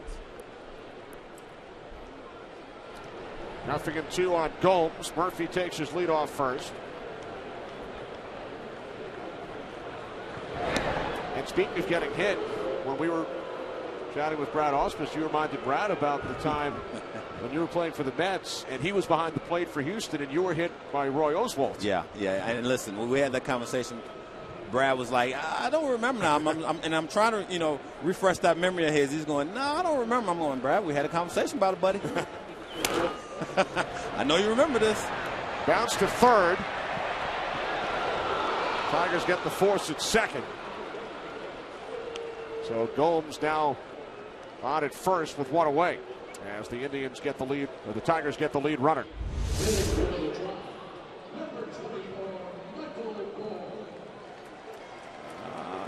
He stays on the bag nicely. That is close, but with instant replay today, you have to take a second look. Although the neighborhood play is on that list of plays that are not reviewable. Yeah. But it was close. So now Verlander will face the top of the order for the 3rd time. Check out these numbers. Opponents batting .345 against Verlander this season, 3rd time through the order. And when you're making adjustments, I won't say that Justin Verlander is necessarily thinking about that, but it crosses his mind because he is definitely going through some adversity right now. And, you know, I don't think he's thinking about it during the game, but I know you know, with the score still being 2-1 in favor of the Indians, you know, he's feeling better about his outing tonight. He has allowed only one earned run on the Santana home run. Michael Bourne is 0 for 2. Struck out his last time up. 1 on, 1 out. Bottom of the 5th inning in Cleveland.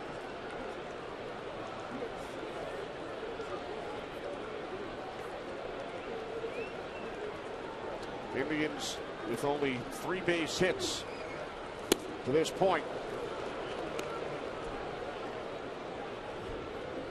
And I haven't looked back at some of them. When you talk about an average of 345, I would almost guarantee that those pitches, that pitch right there, wasn't part of the repertoire when he wasn't doing well. Going an 85-mile-an-hour changeup, it was absolutely nasty. Fastball in for strike 2. And painting a black at 95.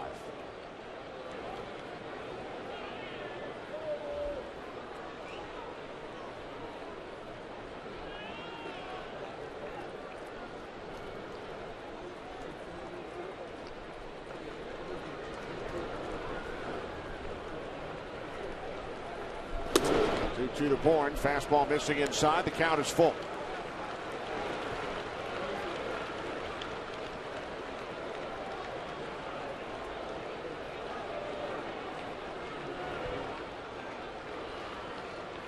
Cabrera on deck.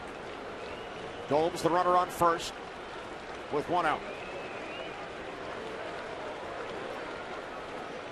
And Bourne for the second time tonight is down on strikes.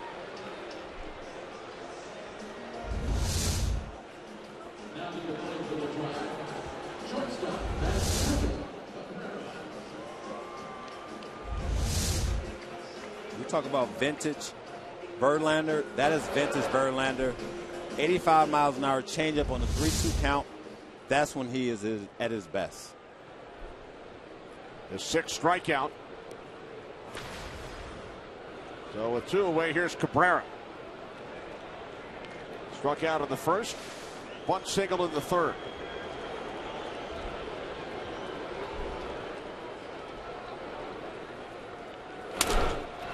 Up the middle, base hit, center field.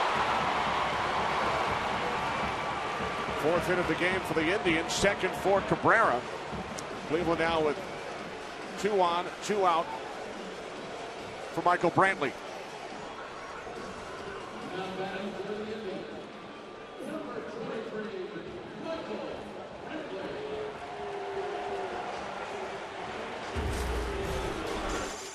Brantley making his return to the starting lineup tonight. Leads the Indians in numerous offensive categories. Only Brantley and Mike Trout lead their team in all 5. And the numbers are great, but I also look at what he does for this team in terms of in the locker room. He is quietly becoming the leader of this Cleveland Indians team. And you look around this clubhouse and you look around this team, you got Jason Kipnis, you got a couple other guys that have been there before. But Michael Brantley is a leader. And talking to Terry Francona, he backed those words up.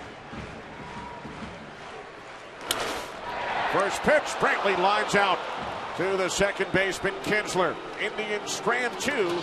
They still lead 2-1.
On Fox is sponsored by Bayer Back and Body, the official pain reliever of Major League Baseball.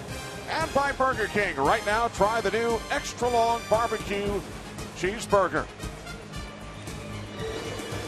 Top of the 6th inning in Cleveland with the Indians leading the Tigers 2-1.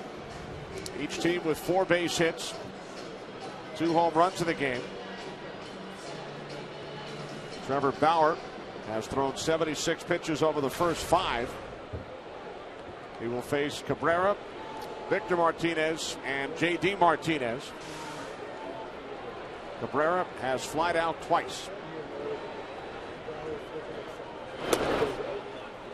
This is a big inning for Trevor Bauer.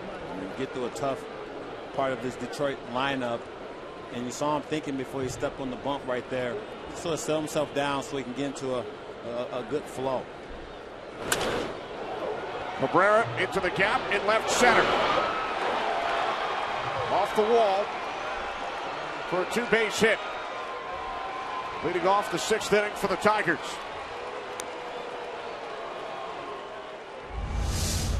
And Miggy's such a good hitter. Bowers went to the well too many times. You look at that nice, solid, smooth swing. He stays on the baseball. Trevor Bauer's been trying to throw him that curveball all night. Finally elevated one where Miggy could get through it and double left center gap.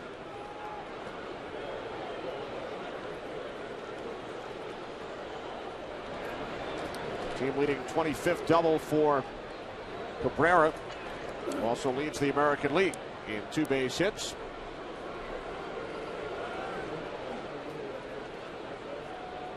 Here's Victor Martinez, who took Bauer deep back in the 2nd inning, giving the Tigers a 1-0 lead.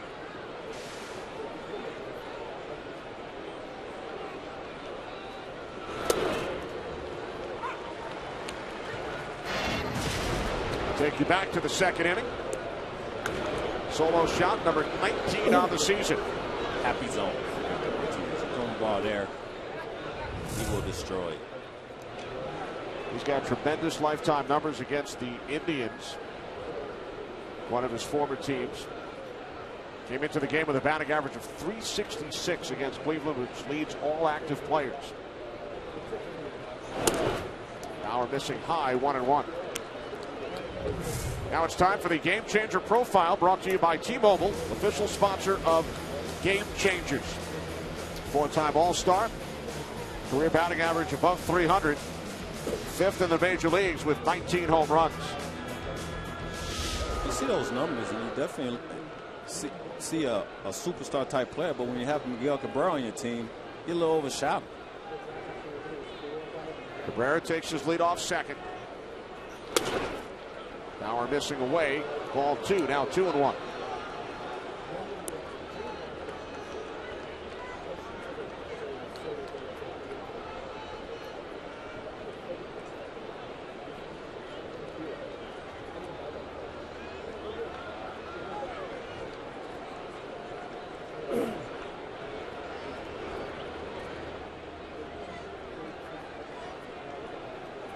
Indians employing the shift with Martinez at the plate.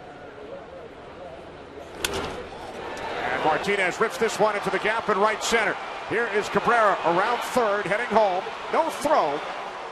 The Tigers have tied the game at 2. Second RBI of the game, 49th of the season for Victor Martinez. He is on fire.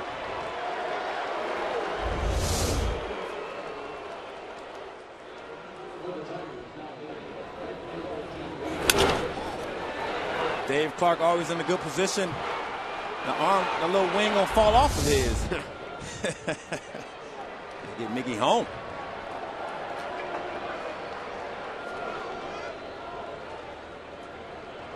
So fun to watch him hit. Stays on his legs, stays balanced at the plate. In RBI situations, he locks in even more. Here's J.D. Martinez. We saw Dave Clark waving Cabrera home. It was Dave Clark who recommended J.D. Martinez to Brad Ausmus, Dave Dombrowski, and the Detroit Tigers. Clark was a coach in Houston when Martinez broke in with the Astros. Yeah, and for whatever reason it didn't work out in Houston.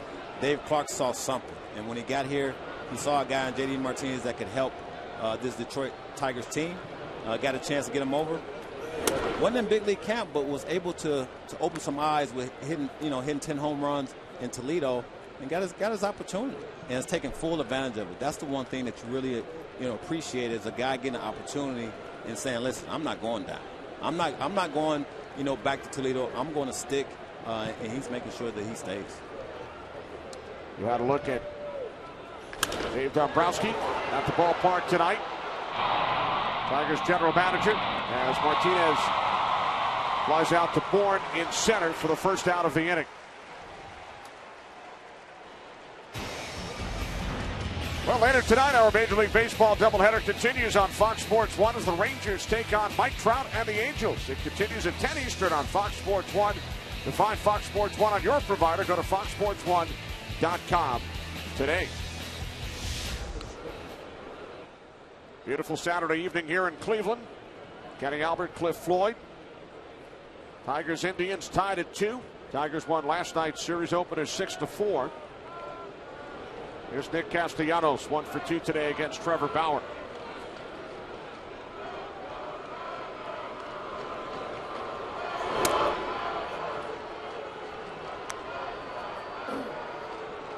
Indians have won 4 of 6 from the Tigers this season.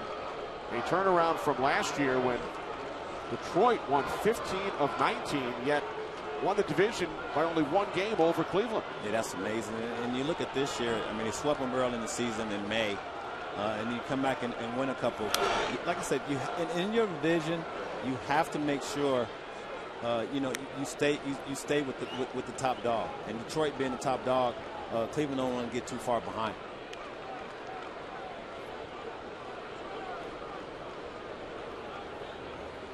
Tigers have been to the postseason each of the last 3 years.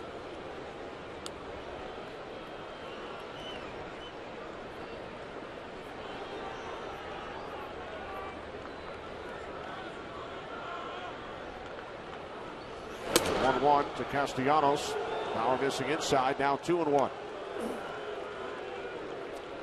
A look at where the top 3 in the division stood on May 18th and their records since, including the Royals' 10-game winning streak.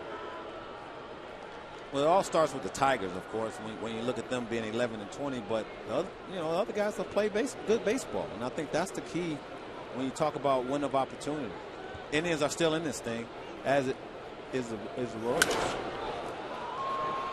Right field, long run for Murphy, and he makes the catch on the warning track to retire Castellanos. Martinez back in at first.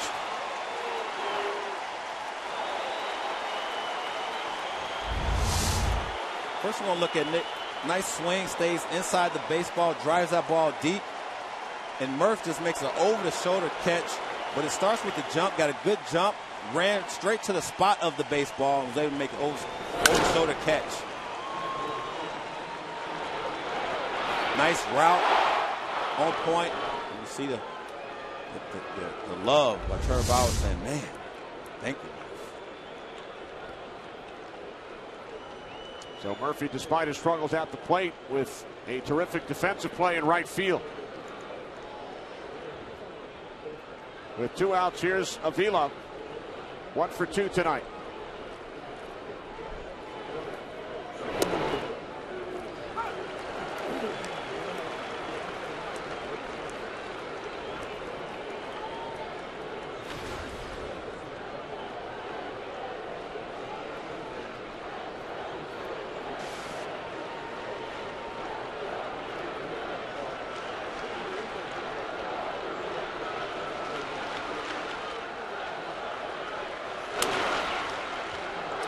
Two on Avila.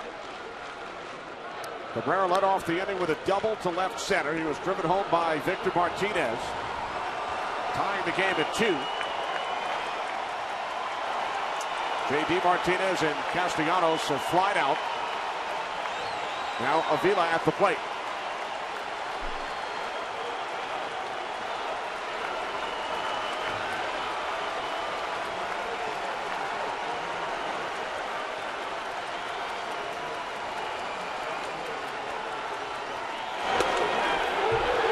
Avila down on strikes.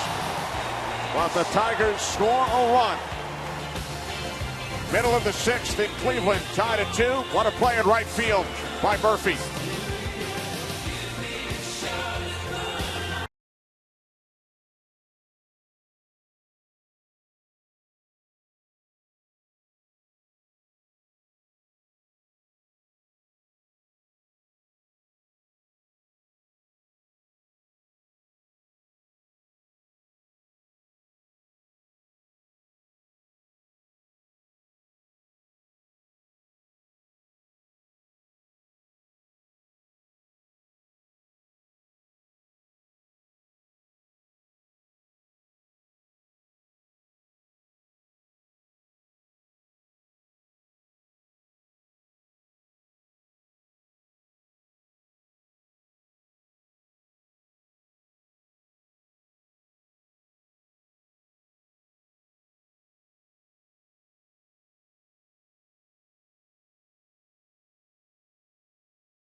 Motorola.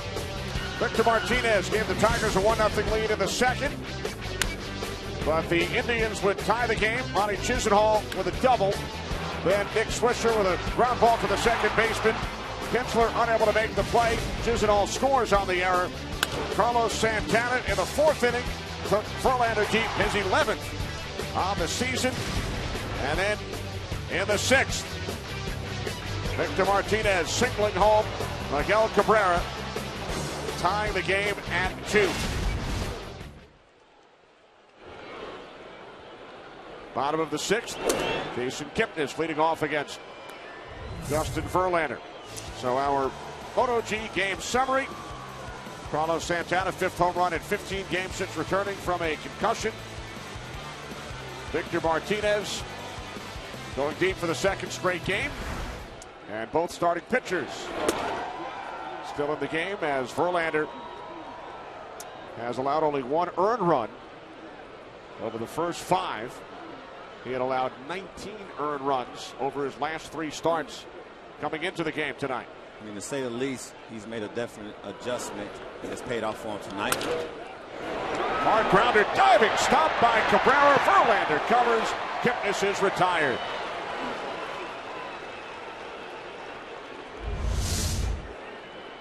Look at the cat. Woo. Nigga getting over there, making a sweet play.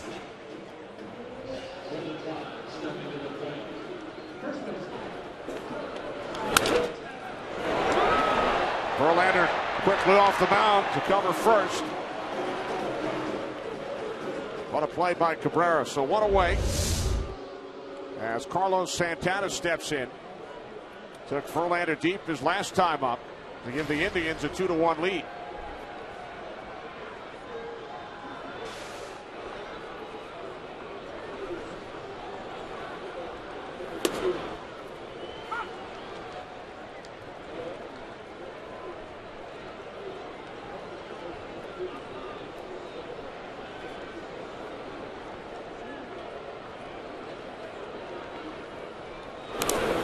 Now 0-2 on Santana.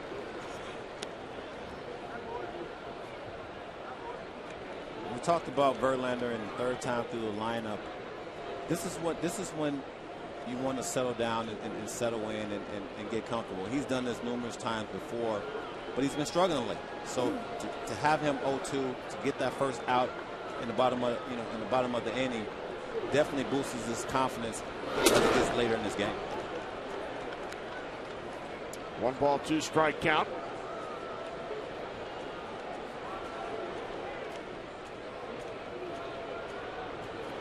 Twilight is setting in. Yes.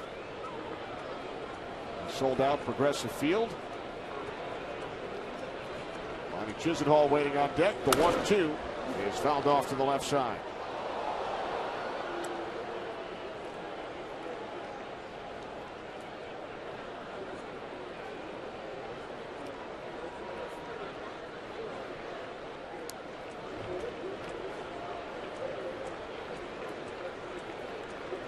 Terminal Tower here in Cleveland. It's beautiful. Just beyond left field.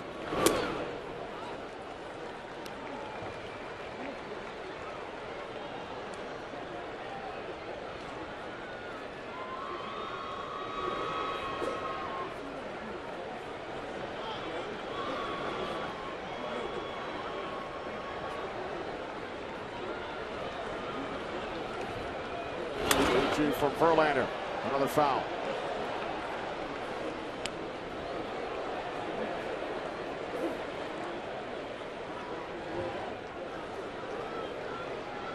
Happy fan. High fives all around. Why you bring your glove to the game? You never know. And he gave the ball away.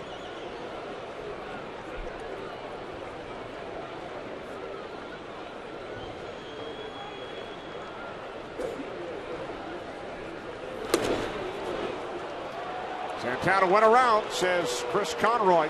7th strikeout for Verlander. MLB.TV Premium, the #1 live streaming sports service, is celebrating 12 years. Join the millions of subscribers. Watch every out-of-market game live in true HD on over 400 devices. Visit MLB.com for details.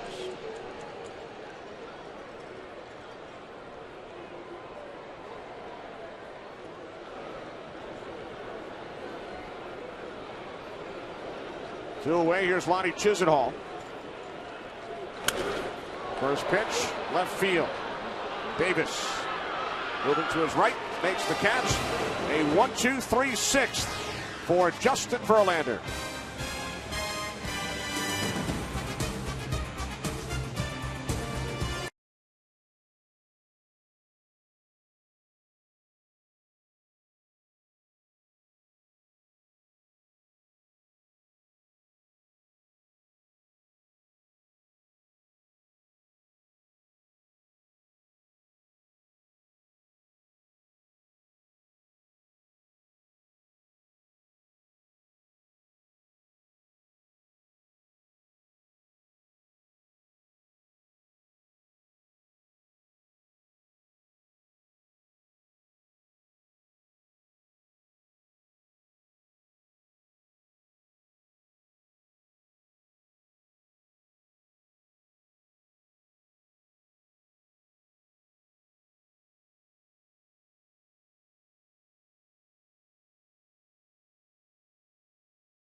Tied at 2.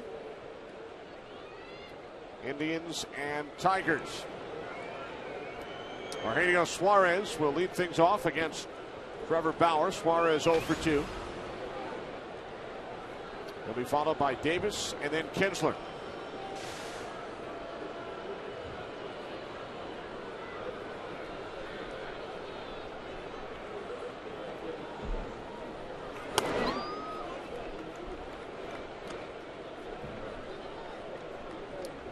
Bauer working into the 7th. That was pitch number 93. He threw a career high 119 in his last start Monday against the Angels. He's a guy, Cliff, who doesn't want to hear about pitch count. No, he'll go 130 if you let him. And you know what? Terry Francona doesn't mind it at all either. Pop foul off to the right side. Thought I had a chance for my first ball. I'm way off. That ball was nowhere near me. And unlike that fan we saw moments ago, you did not bring your glove with you tonight. I don't even know if I have a glove anymore. I've given them so many out. I'm at that point. I'm like, listen, if I need a glove now, you know, play a little bit with my son, but I'll find one somewhere. Suarez down on strikes. First from Gomes.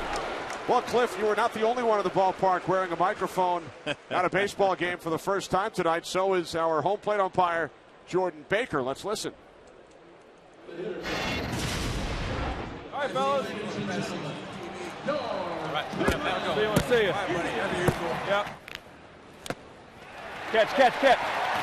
I got to catch, Ian. Best job in the world right here, buddy.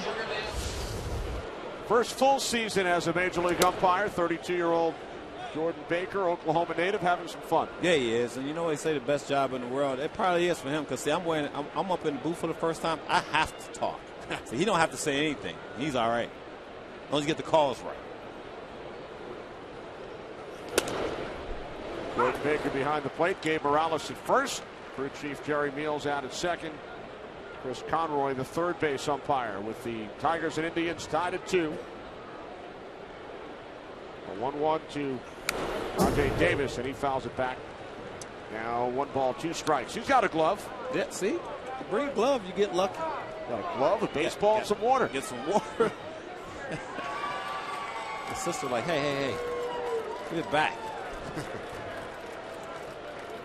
He's hanging on to it.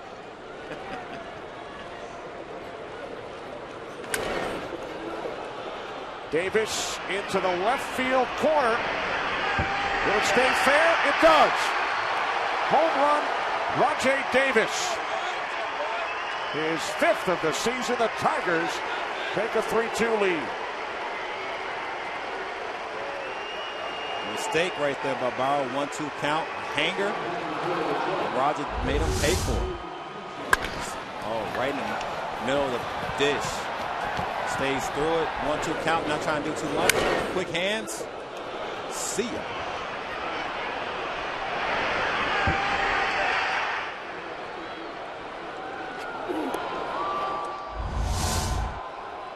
Second home run of the game for the Tigers. 350 feet off the bat of Davis, his 5th of the year. Now Ian Kinsler 0 for 3. Talked about Roger and his legs earlier in the game. Roger and his back.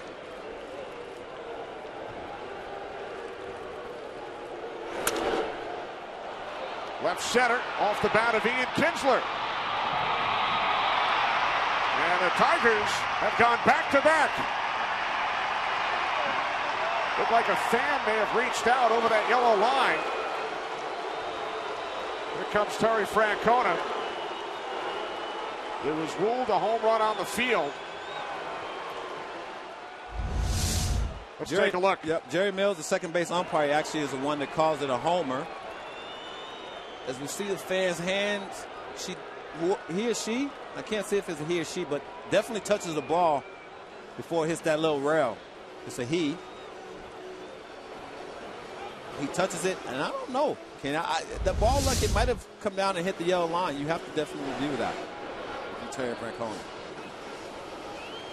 Now, again, if you would like to challenge, you must go to the umpire who made the call, and that was Jerry Meals, the crew chief, the second base umpire. And now Meals heading in towards home plate. Francona has challenged 14 plays this year. 5 of the 14 have been overturned.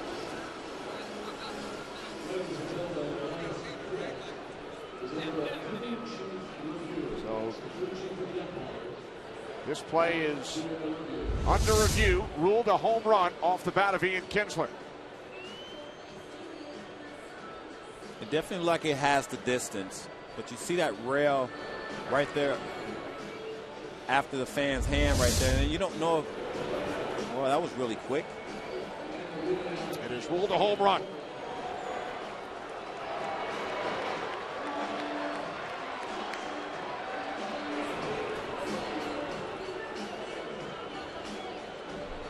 So the home run stands. It is not officially a challenge from Terry Francona. On home runs, clubs can request review, but it is officially a crew chief challenge. Tigers lead 3-2. That will be all for Trevor Bauer.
.38-year-old right-hander Scott Atchison. Terry Francona has been very impressed with Atchison. He told us he's been outstanding this year for the Indians. It's his 32nd appearance on a relief of Trevor Bauer, who has allowed back-to-back home runs. Rajay Davis and Ian Kinsler. Tigers have gone deep 3 times tonight and now lead the Indians 4-2. Austin Jackson bunts it foul. 0-2 on Jackson, who is 0 for 2 with a walk. There are the guys who went back-to-back for Detroit. Yeah, and you know, you look at those two and you go, well, you think it would be Victor or JD, but no, Rajai and Ian Kinsler. Ian Kinsler will back leg you every once in a while, but not Rajai Davis. Third time the Tigers have gone back-to-back this season, as Atchison misses high. Now 1-2 on Jackson.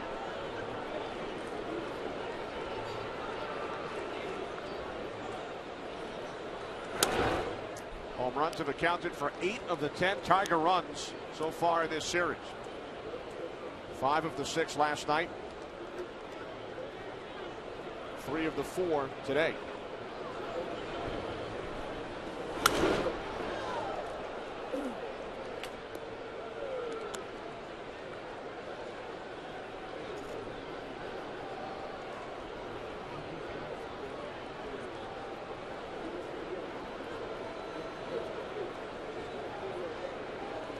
Early birthday present for Ian Kinsler. Turns 32 tomorrow.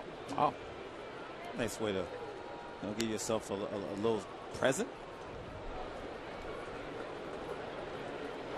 It's always hard to buy yourself a gift when you Nice to take care of it on the field. better believe it. Right field, Murphy. 2 out.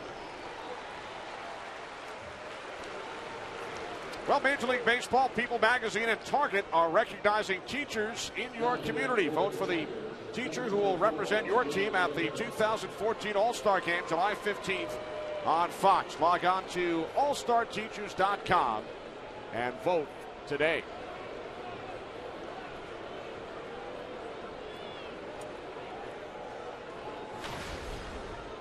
Miguel Cabrera 2 for 4 lifetime against Atchison. Cabrera doubled his last time up, came around to score the Tigers' second run.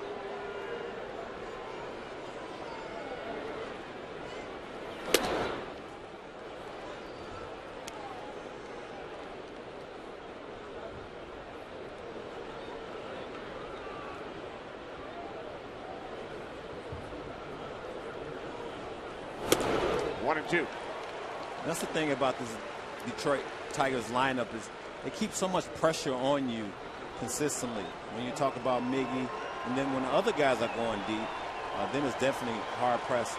But these guys just swing the bats, every night, and that's why they'll never be out of it.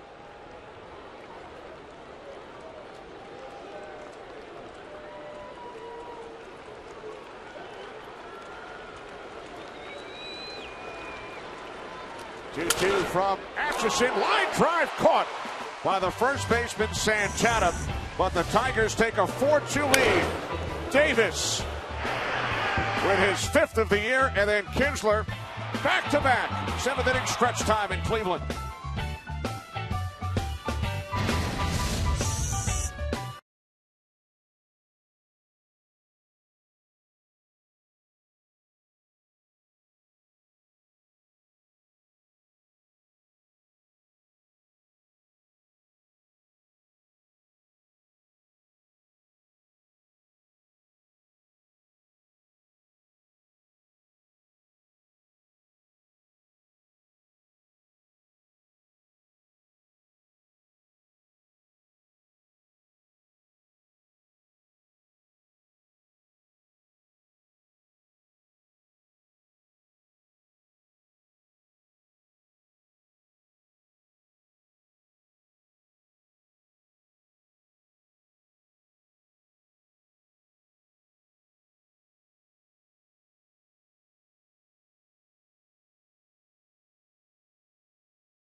Is sponsored by Budweiser, designated driver, and enjoy the great times.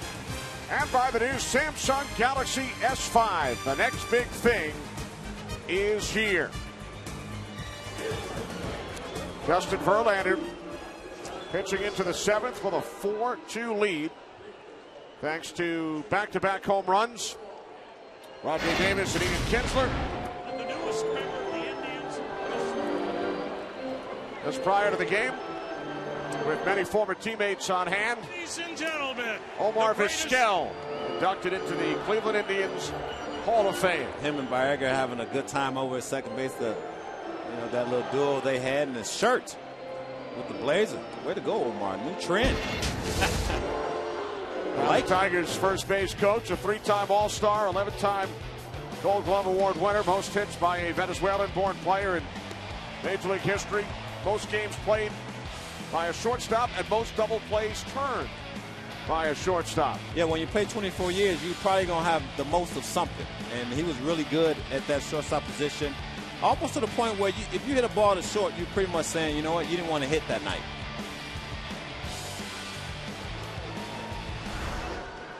So congratulations to Omar Vizquel.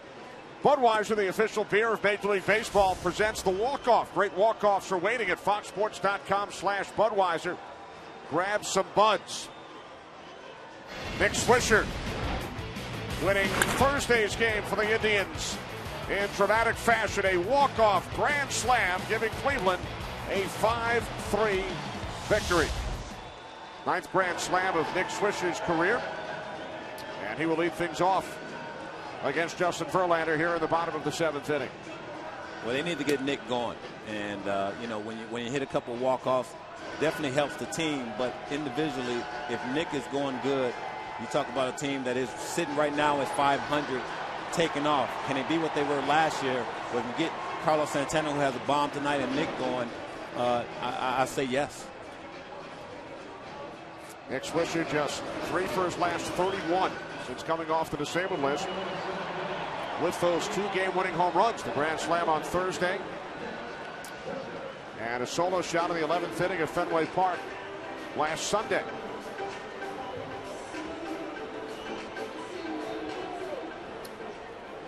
There's Ian Kinsler. His error led to the first Indians run, but he comes back with a home run of his own in the top of the 7th inning. First pitch to Swisher, 0-1.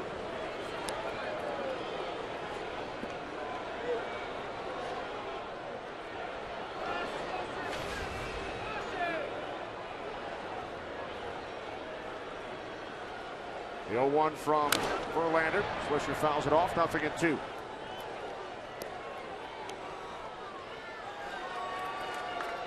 Take a good look at Verlander right there. Talked about it before the game today. When he's throwing that fastball up in the zone and then he's coming back with that curveball, you see guys taking those half swings, not really sure of themselves, because that's what he's featuring tonight. This is when he's really good, when he's at a point where he can throw that fastball up and then get swings and misses and fouls off before he throws that equalizer with the change piece. Called strike 3. 8th strikeout tonight for Verlander, and Swisher can only shake his head.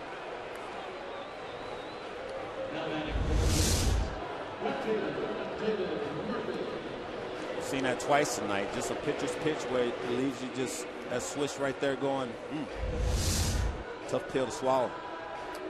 And the 8 strikeouts for Verlander tie his season high.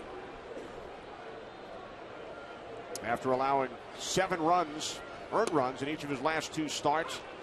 Just 1 and 5 over his last 6 starts. But made some adjustments. Watched more video than usual. Talked about mechanics with manager Brad Ausmus, pitching coach Jeff Jones since his last start. And it has paid off to this point tonight as David Murphy lines out to Rajai Davis in left. We'll get some help from his boy out there in left field, Rajai Davis. But back to your point, Kenny, it's not, drastic adjustments. It's little subtle adjustments that allow him to go deeper in games. And if you want to put your foot in the mouth, you go, you know what? Justin Verlander has to reinvent the wheel. He has to reinvent himself. No, he doesn't. He has to get back to the basics. He's that good. He can go out and do what he's done tonight, and we can get right back on track. Now with 2 away, facing Yan Gomes. Gomes 0 for 2 tonight.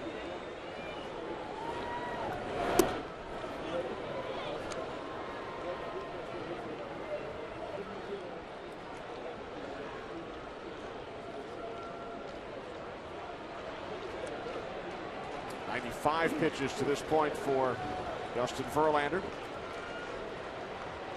He's allowed 2 runs, 1 earned on only 4 base hits.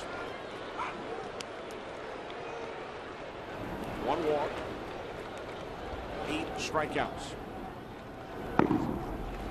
Wayne Hardy, left-hander, up in the Tigers' pen.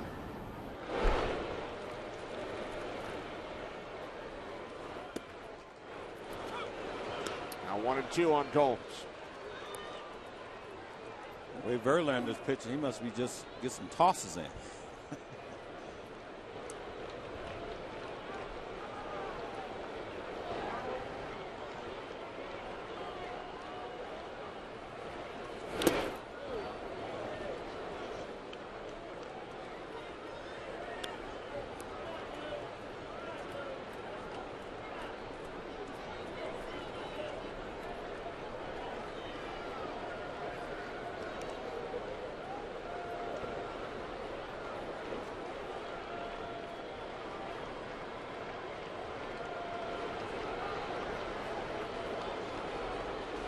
2 from Verlander, missing high. So the count is full. Cliff, we asked you a couple of hours ago about your keys to the game. You said the Tigers needed 7 strong from Verlander. Indians needed to score early. Both have come to fruition. Yeah, they both have. And I mean, you look at the Indians, yeah, they scored early, but they gave up a couple. You know, Trevor got the ball up a little bit late in the game. And now Gomes sends this one to deep right field, but it will stay in the ballpark. The catch is made by Martinez on the warning track. Verlander has retired 7 in a row.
As we move to the 8th, middle of the order for Detroit, with 2 Indian relievers up in the pen.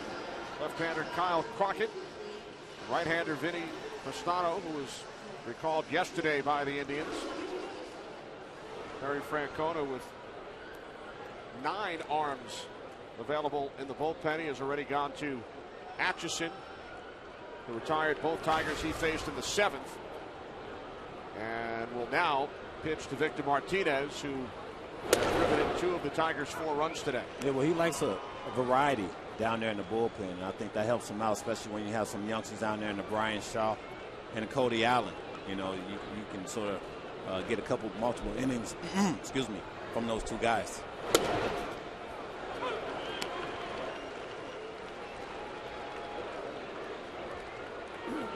Martinez homer to the second, singled in a run to the sixth.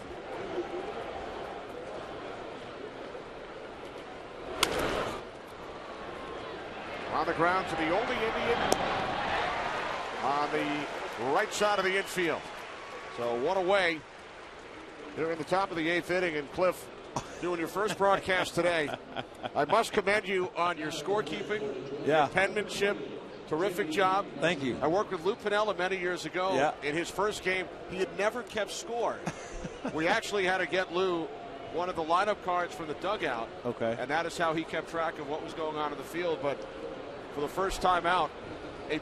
Not too bad, huh? Okay. I mean, listen, it's a little incomplete because I'm actually watching the game. But, I mean, I'm trying my best to keep up.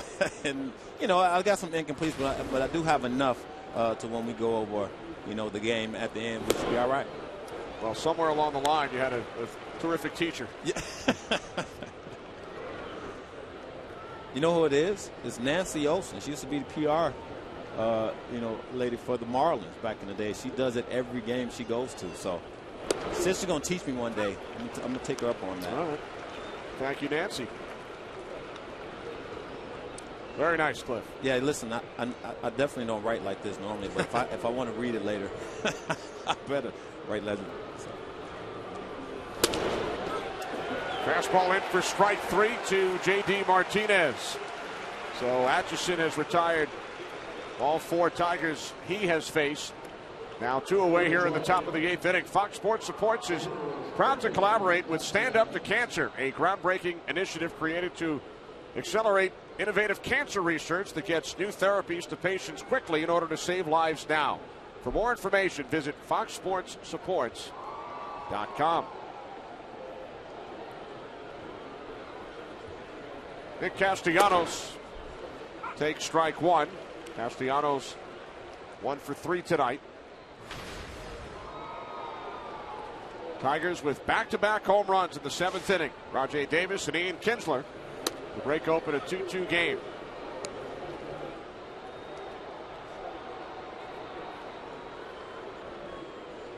$40,712 on hand. First sellout since opening day here in Cleveland. The Omar Vizquel Hall of Fame ceremony prior to the game. Fireworks coming up immediately following the Tigers and the Indians. I'll bring the fans out. Fireworks. Omar.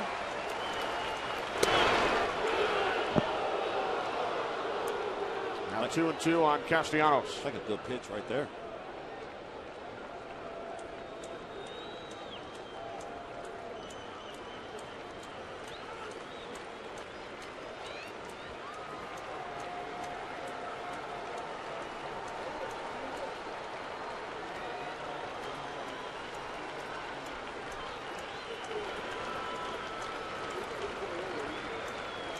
From Atchison. Castellanos stays alive.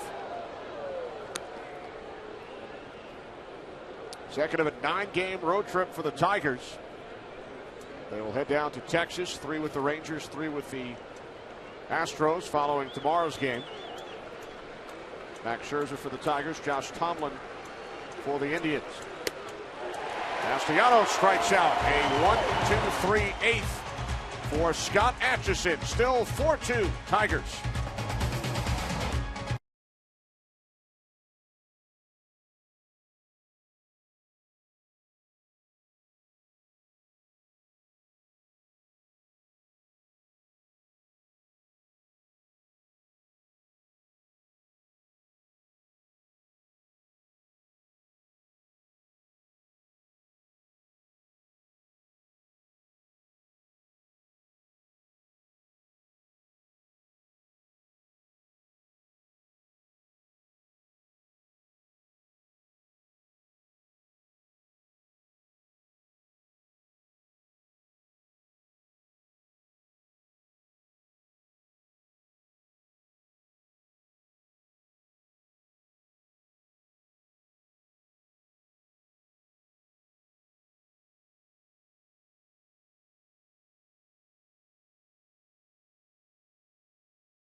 This is sponsored by Moto G from Motorola and by Chevrolet.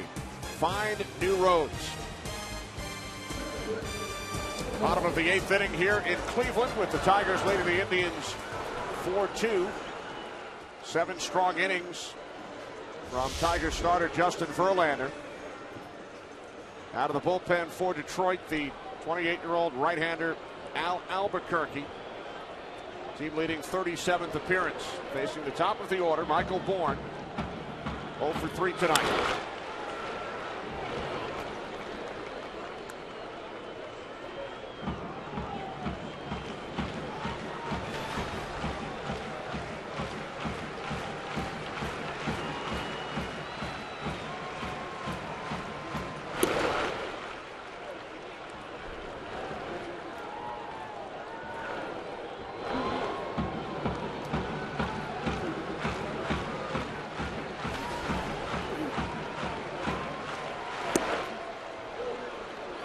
One and two on Bourne, with Struble Cabrera waiting on deck, and then Michael Brantley.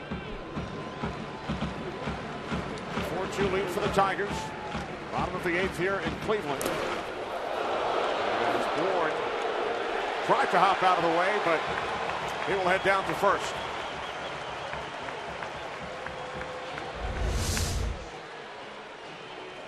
Ow. That'll leave a mark.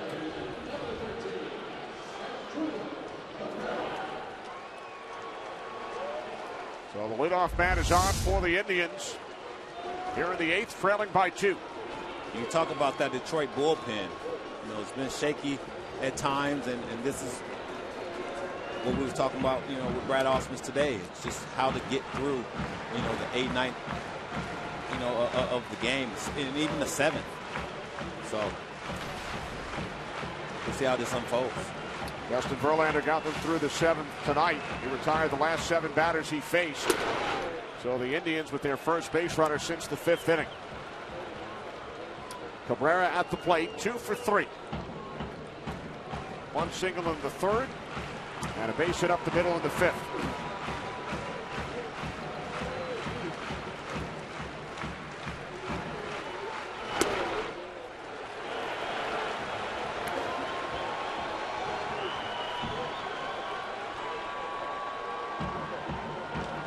Michael Brantley on deck. Tigers with a 4-2 lead.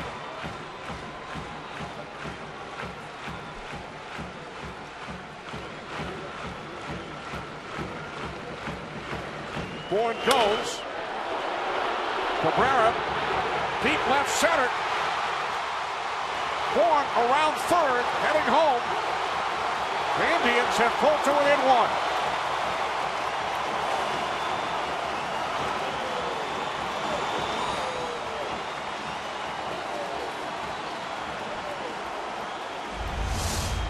Nice piece by Cabrera, stays on that ball. Bourne is running. He doesn't see Bourne running. He just stays on it. Nice. I don't know if it's a hit and run or not, but I'll take it any day. 1-run game. That will be all for Al Albuquerque.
Third major league appearance for 27-year-old left-hander Wayne Hardy. His numbers with AAA Toledo this season.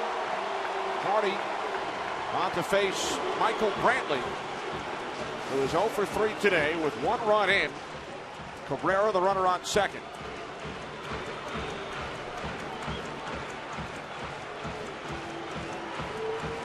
Lefty against lefty.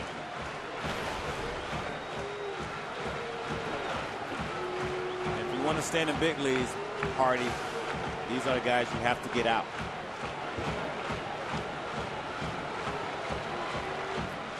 The potential tied run is at second base.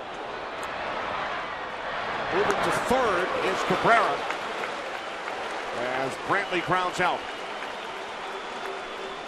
Not the traditional way to get a guy over third base with no outs, but you'll take it. Mike Brantley.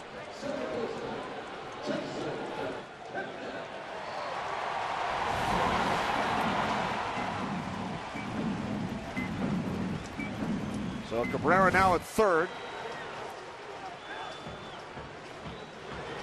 Jason Kipnis 0 for 3. Infield in, 1-run game. Al Albuquerque faced 2 batters. They both reach base. He hit Michael Bourne with a pitch. Bourne would then come around to score on the Cabrera double. Cabrera now at third. Again, in this situation, if I'm Hardy, I would be looking to give a steady diet of those right there. Cabrera holds as Kipnis grounds out.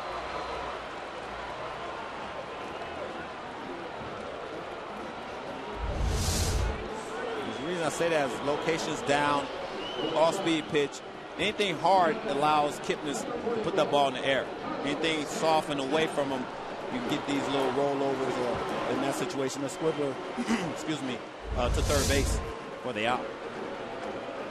So now with 2 away, Carlos Santana, switch hitter, will bat from the right side against the left-hander, Wayne Hardy.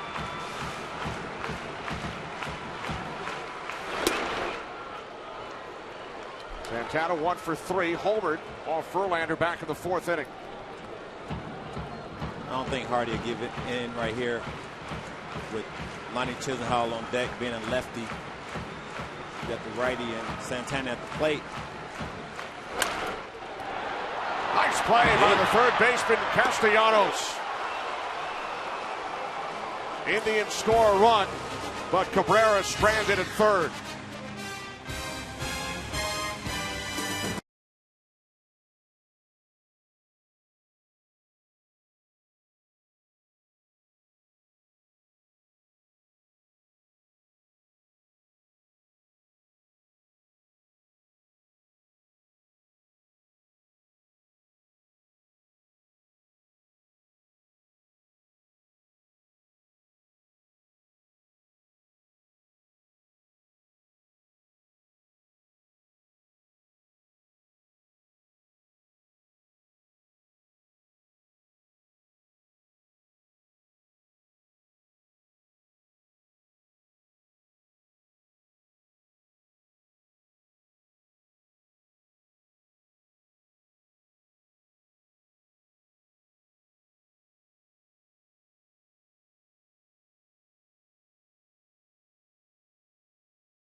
Third pitcher of the night for the Indians, out of the University of Virginia, 22-year-old left-hander Kyle Crockett. 8th appearance for the Indians this season, with the Tigers leading by a run. He will face the bottom of the order. Avila, Suarez, and Davis due up for Detroit.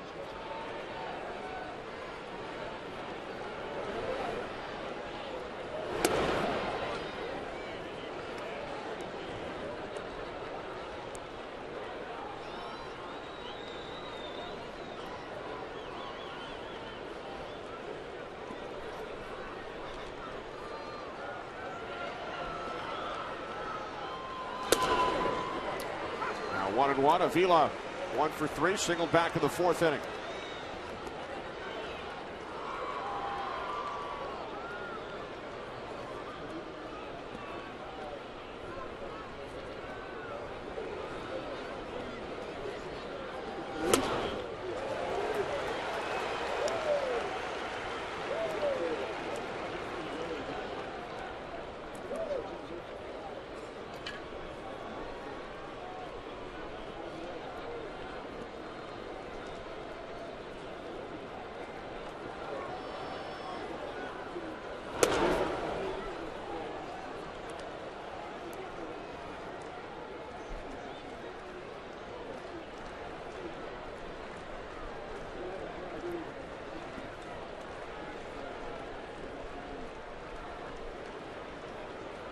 The 2-2 from Crockett.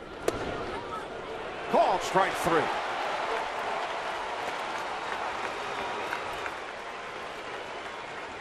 Tune in tomorrow for the final game of this series on our regional Fox Sports networks. Coverage starts at noon Eastern on Fox Sports Detroit and 12:30 Eastern on Sports Time Ohio. Crockett retires Avila. Another pitching change here in Cleveland.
He faced some of his former teammates at the University of Virginia, heading to the championship series at the College World Series. Now Vinny Pistano recalled yesterday and pitched a third of an inning in the game last night. You see that big 12 ERA. Had to go down and work on some things in Buffalo and get back up here. We talked to Terry about him earlier, and you know, before this game today, and you're going to work them in. He said, easy. It's not easy. This 4-3 in the ninth. Facing Suarez, who is 0 for 3. He has struck out twice.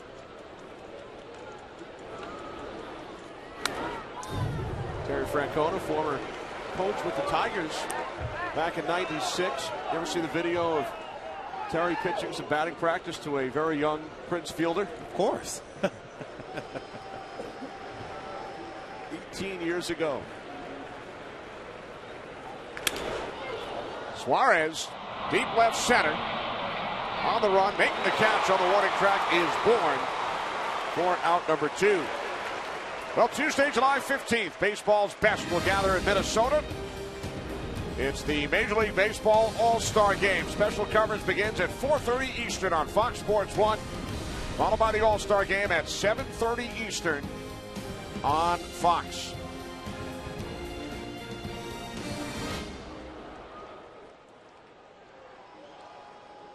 Two away. Here's Rajai Davis, who homered his last time up, giving the Tigers a 3-2 lead.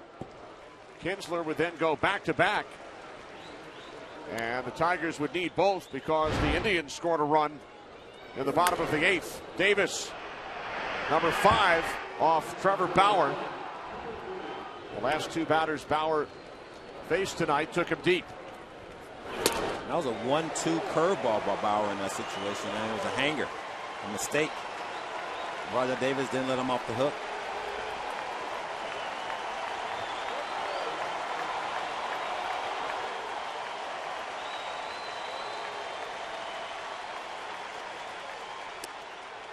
Looking ahead, the Indians will have Chisenhall, Swisher, and Murphy due up in the bottom of the 9th. Joe Nathan, the closer, in the Tigers' pen. 1-2 to Davis, and it's a 1-2-3 ninth for Crockett and Pistano. We move to the bottom of the 9th. Tigers lead by a run.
Tigers leading the Indians 4-3.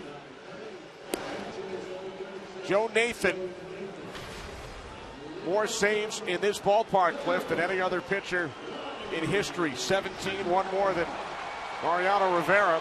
15 saves this season, 356 in his career, and he's been a lot better as of late. Yeah, he has. And you can look at the ERA. You can throw it in the garbage because the last two is what you go off of, and he's closed out the last two save opportunities, striking out the side 2 games ago and then striking out 2 last night.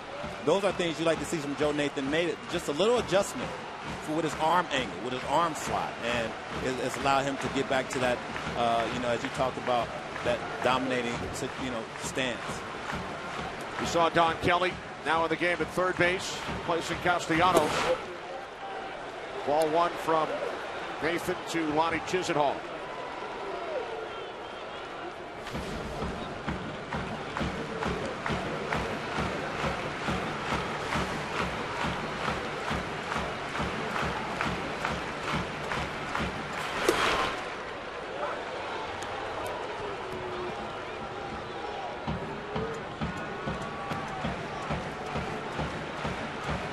Chisenhall 1 for 3.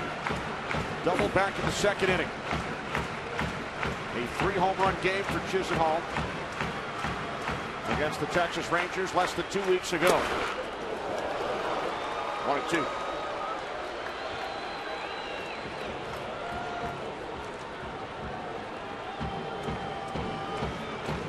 Tigers won last night's series opener 6-4. They have a 4-3 lead here tonight.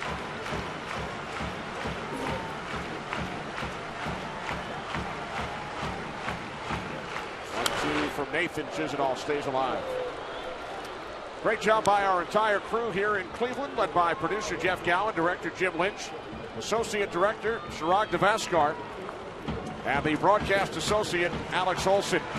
Technical producer Ann Keefe, technical director Simon Benazra, Marty Aronoff, and Dave Schwabe crunching the numbers.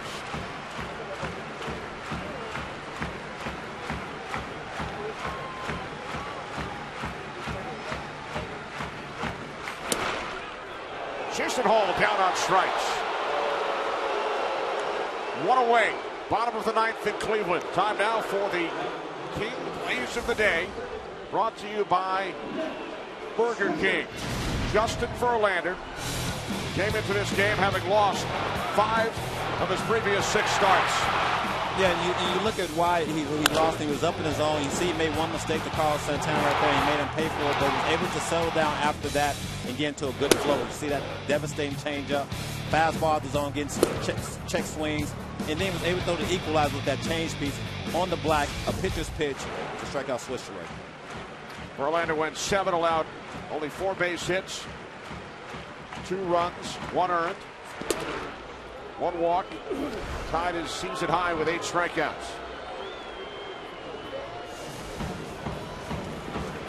Talk about bouncing back in the right way. 1 walk, 8 punches, went strong 7 to take some pressure off that bullpen.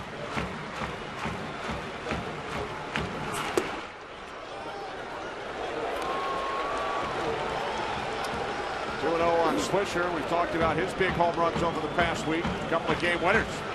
Yeah, he hit 2 bombs, a couple game winners. Haven't actually hit stride yet in terms of the Nick Swisher we've seen in the past, but I'll take the 2 homers, 2 walk-offs.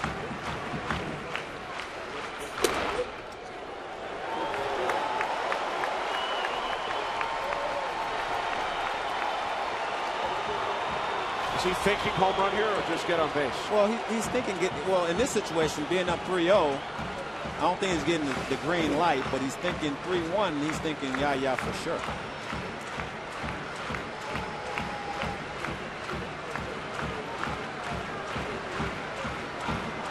Here's the 3-0 from Nathan. Bounce foul, back behind first. I didn't think he would be swinging, but you know what? He's had a couple walk-offs, so we might as well give him the green light. Why not? That's a pitch to do it on. Right down the middle. Up in the zone. Then winning homer in Boston Sunday. Walk-off grand slam here against the Angels just 2 days ago.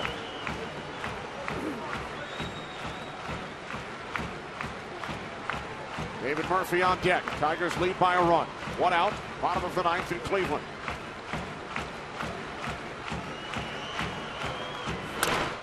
Another foul.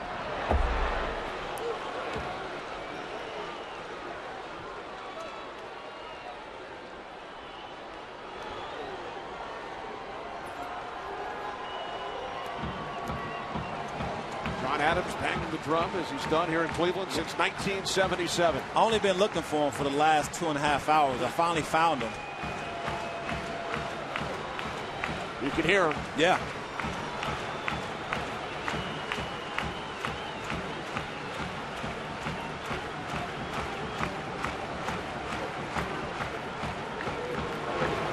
There's John.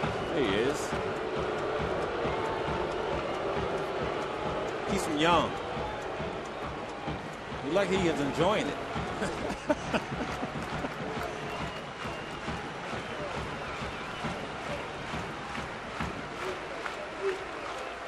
Payoff pitch to Swisher, another foul.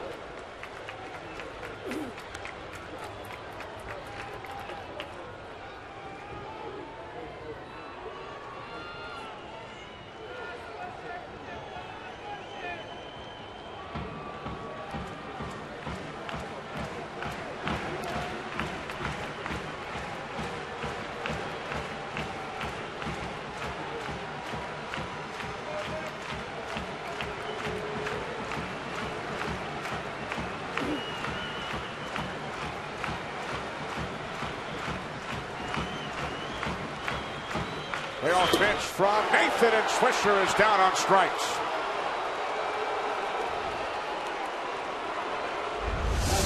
There's just a nice pitch. Took a little off, a little change piece. Got Swish out front.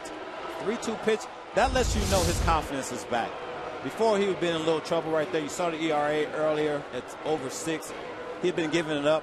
But that pitch right there lets you know he's made some major adjustments. Well, you mentioned it, Cliff. 5 strikeouts his last 2 outings. So that's now 7 strikeouts the last 8 outs Nathan has recorded. Yeah, and you talk about just little subtle adjustments, just a little arm slot movement, and it allows him to get back to where he's feeling good out there. Ball 1 to David Murphy. Murphy 0 for 2 with a walk. Indians down to their final out.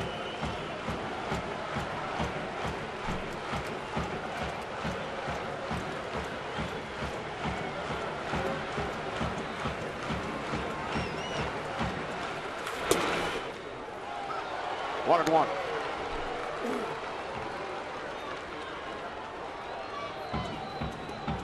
His mound presence looks better. You know, he's not walking around. He's getting back on the mound. He's looking in. He looks comfortable. He looks confident. And he looks like, oh, when I faced him, he was nasty.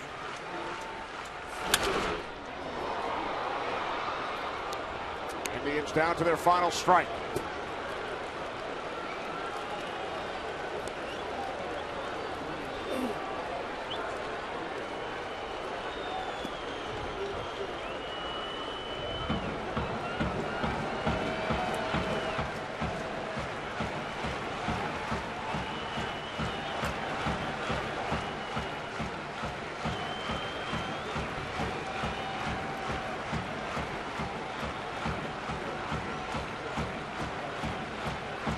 A 1-2 from Nathan, just missing away. 2 balls, 2 strikes.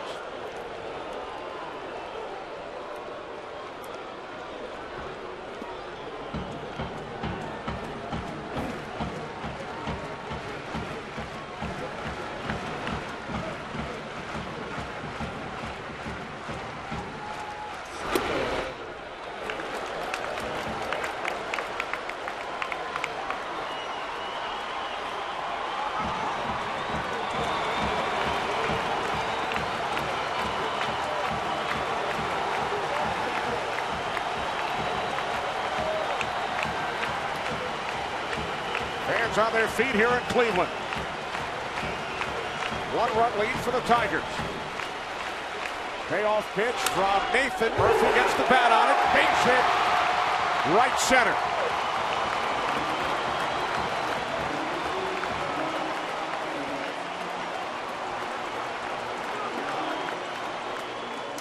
Well, the Indians already have 2 walk-off wins against the Tigers this season. May 19th, Michael Brantley, 10th inning home run off Al Albuquerque.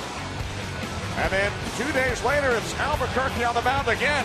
A bases-loaded walk in the 13th inning, scores Asdrubal Cabrera. Indians win 11-10.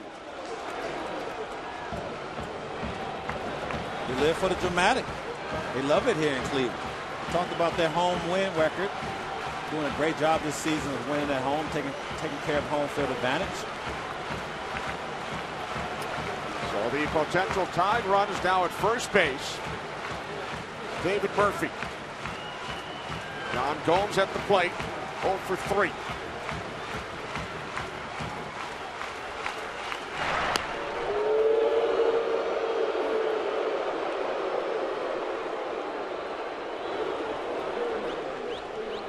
With that knock by David Murphy, it changes how they play in the outfield for Brad Austin and the Tigers. You see guys going to a sort of no doubles type of situation now, as opposed to playing straight up, with nobody on base. Gomes 0 for 2 lifetime against Nathan. Nathan missing high, ball 1.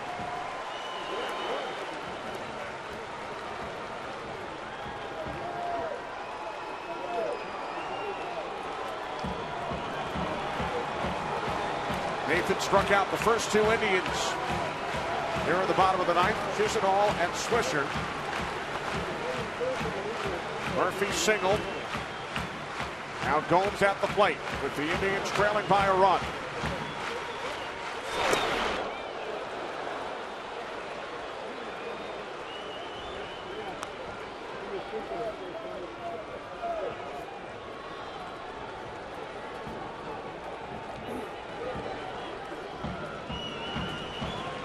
Tigers with a 1-game lead on the Royals in the American League Central. Indians 3 back.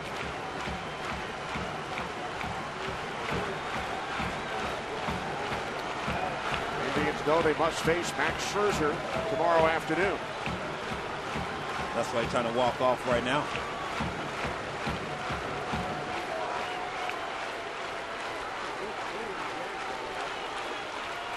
On to Gomes, and the Indians again down to their final strike. 5 teams within 5.5 games in the American League Central. And I think that's how it should be. You talk about parity in the game. You talk about, and I sort of went over this today. Out of the 30 teams in the game, you have 5 that are 10 or more, games under 500 or out of first place. And it just goes to show you teams are getting better. And you have teams that's going to stick around throughout the summer. I think it makes for a great summer of baseball. More parity. More parity. I like that. I think everybody likes that. You go around the game and you talk to people. People love seeing, close races throughout the summer.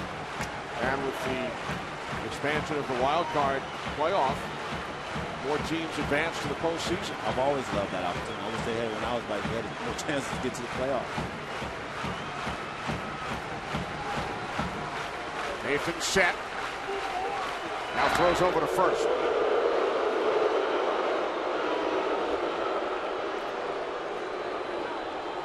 Murphy kept this inning alive for the Indians, breaking an 0 for 25 slump with his 2-out, 2-strike base hit here in the bottom of the ninth.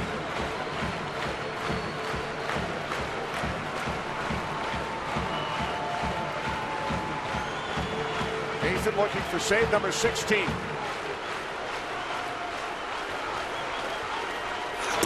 1-2 to Gomes, missing away. 2 balls, 2 strikes.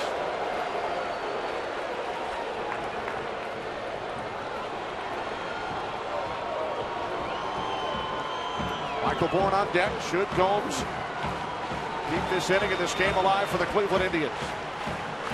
Rally hat's going.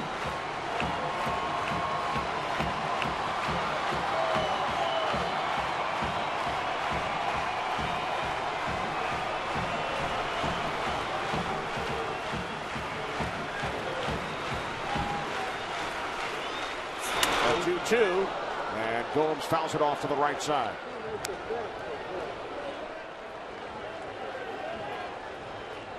"23 pitches for Joe Nathan here in the bottom of the ninth. He struck out the first 2 Indians he faced. Murphy went to a full count. Now 2-2 on Gomes. He's still okay with this because he's challenging the hitters. He's still going after them, not throwing a lot of balls. Guys are swinging the bats, and that's all you can ask for. Go right after him. Live the results after that.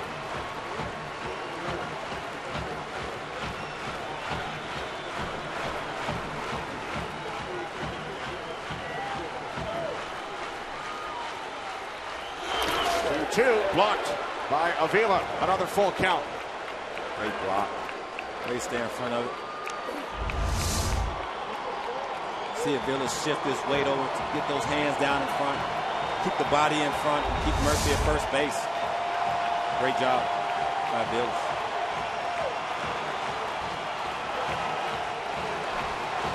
Fans once again on their feet. Second consecutive full count.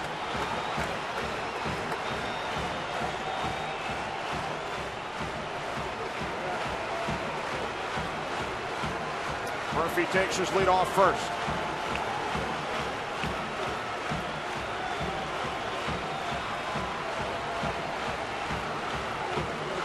Murphy goes, payoff pitch. Fouled off to the right side.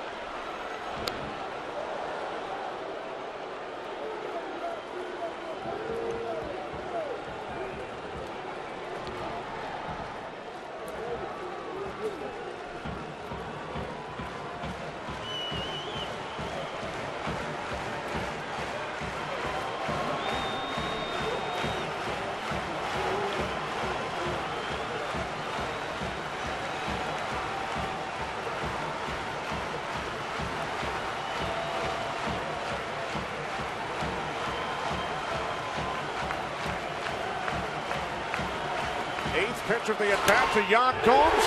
Base hit left field. Murphy in at third. Back-to-back two-out singles on full counts by Murphy and Gomes. And the potential tying run is now 90 feet away.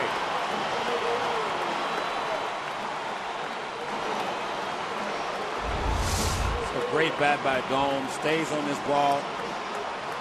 Nicely drives it to the left side for a knock. Nathan tried to go off speed on him, tried him with about 3 or 4 fastballs and couldn't get him, and Gomes stayed on it. Nice piece.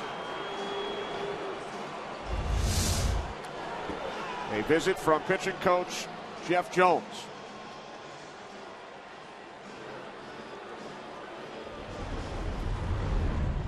Joe Nathan struck out Chisenhall and Swisher. Back-to-back singles, both with full counts, David Murphy and Yan Gomes. Michael Bourne, the next batter. 0 for 1 lifetime against Nathan, who has already blown more save opportunities this year than all of last season as a member of the Texas Rangers.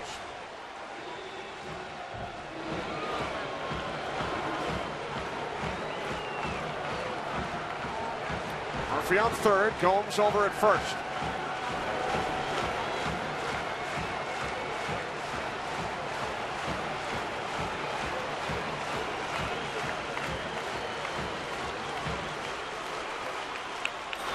Pitch to Bourne. Ball 1.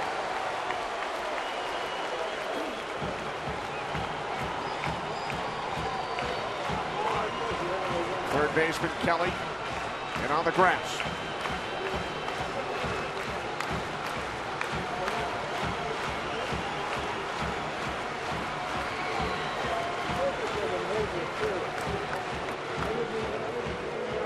Did you think it could be this exciting up in the broadcast booth? I really didn't. And, you know, you talk about Kelly being on the grass. I don't know if I like that too much. I don't think Bourne is going to attempt to bunt in this situation. So advantage goes to Bourne if he smacks the ball over the third base area.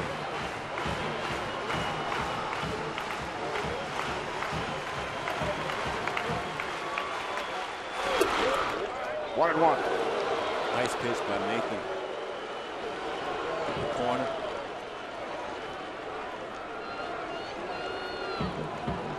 Talk about why he struggled this year, and that's why the run is on. He seemed to can't get the big punch out or the big out in that situation. Bourne has not gotten the ball out of the infield today. He's 0 for 3. Hit by a pitch his last time up, came around to score. 1-2. So once again, for the third straight batter, the Indians down to their final strike. We've seen this before, haven't we?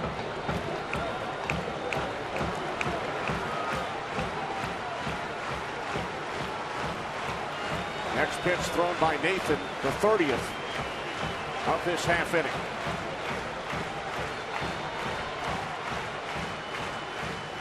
Two on, two out. 4-3 Tigers, bottom of the ninth.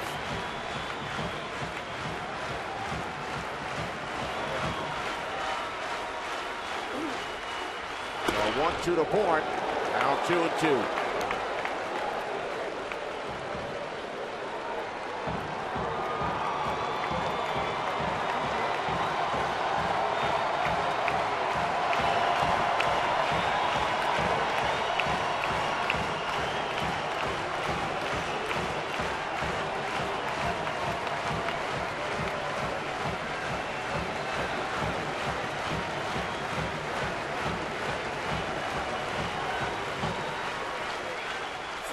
To the board, base hit, left field. Indians tie the game as Murphy scores.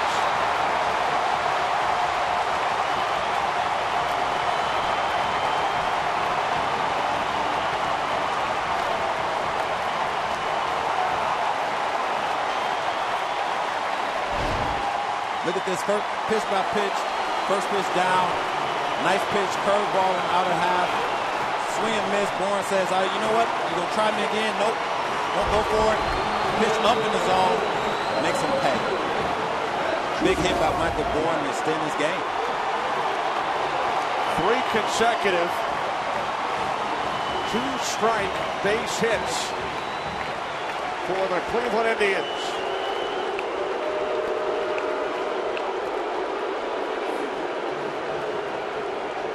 Indians down to their final strike 3 times.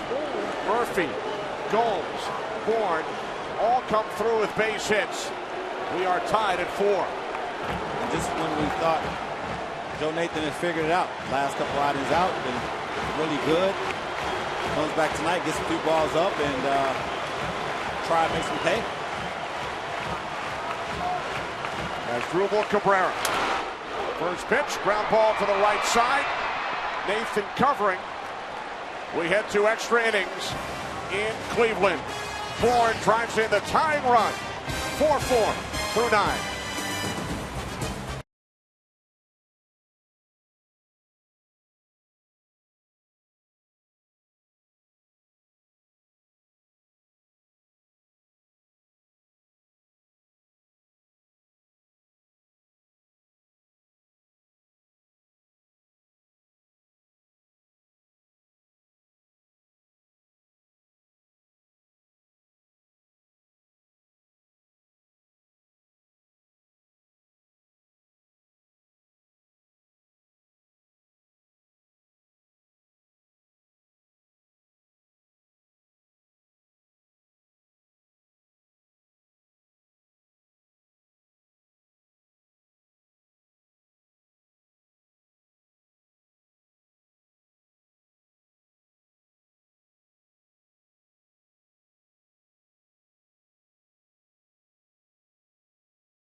as the Indians string together 3 consecutive base hits with 2 outs, 2 strikes in the bottom of the 9th inning. Tie this game at 4. Cody Allen, the 5th pitcher of the evening for the Indians, the 25-year-old right-hander out of the University of Central Florida. 36th appearance of the season for Allen. He's been really good when you look at the situation that happened with John Axford, the closer. Cody Allen's been able to step in and give them a boost. There's Michael Bourne, who drove in the tying run. You saw Joe Nathan in the dugout. Yeah, it's dejecting when you think about how well Verlander pitched, and then you go out there and of course he's battling, but you had a couple opportunities when you talk about 3 chances in a row with 2 strikes on the Indian hitters and couldn't put them away. So a tough luck no decision for Verlander, who pitched well. Trevor Bauer off the hook, allowed home runs to the last 2 batters he faced. So now we move to the 10th. Ian Kinsler will lead off for the Tigers. Kinsler's home run back in the top of the 7th gave Detroit a 4-2 lead and chased Bauer from the game.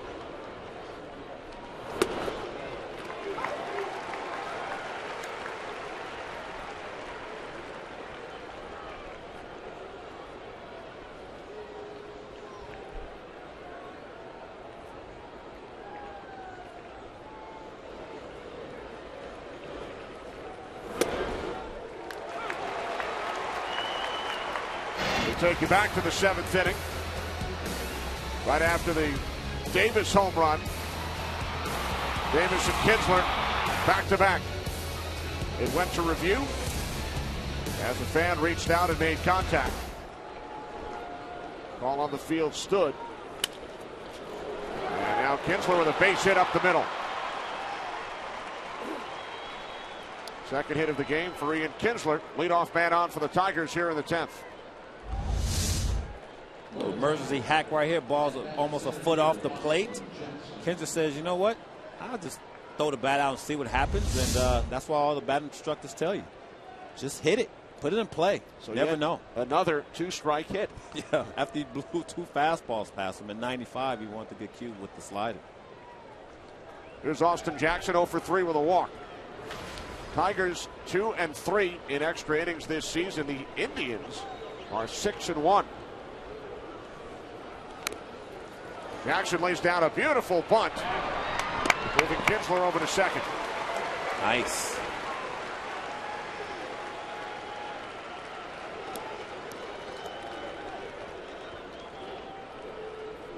The batter for Detroit, first baseman Miguel Cabrera.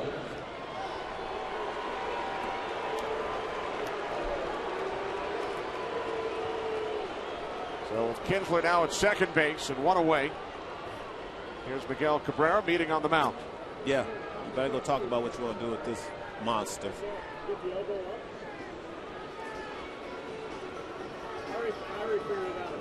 He can spoil exactly what, all that hard work you put in last inning. He can spoil it.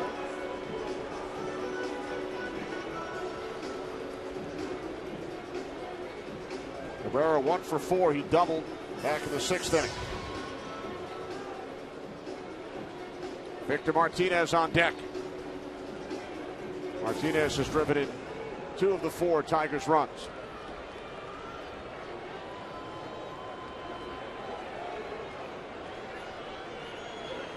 Kinsler takes his lead off second.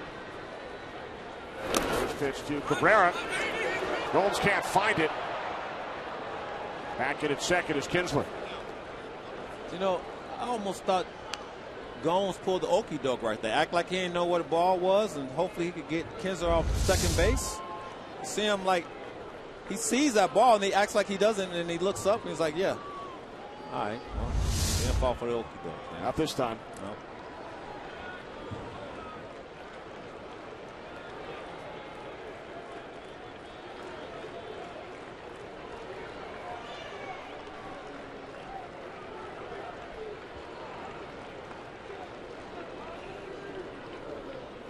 A 1-0 from Cody Allen. And Cabrera drives this one to deep center field.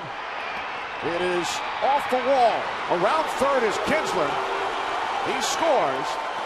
The Tigers go back on top, 5-4.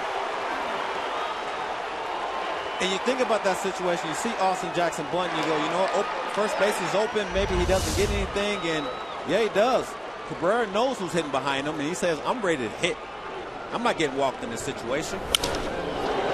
Ball is smashed down in the zone. He stays through it. I talked about it earlier, how short and quick he is to the baseball. Nice piece of hitting. He gets to second base and goes, yeah, I'm the man. His second double in the game, leading 26th of the season. Cabrera drives in his 58th run.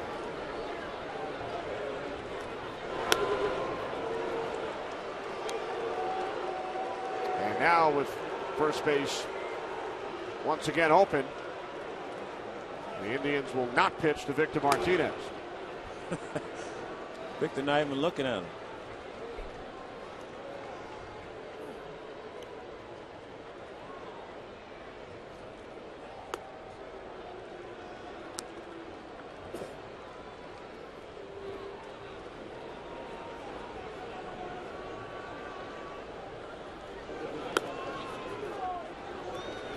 Martinez to first.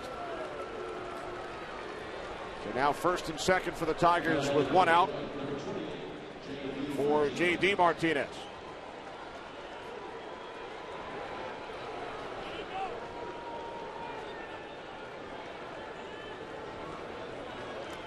J.D. 1 for 4, singled back in the second inning. Indians scored a run in the bottom of the 8th. And another in the bottom of the 9th on 3 consecutive 2-out singles to tie the game. But the Indians have gone on top, or the Tigers have gone on top here in the 10th. Leadoff single by Kinsler. Sacrifice bunt by Austin Jackson, and then the run-scoring double off the bat of Miguel Cabrera.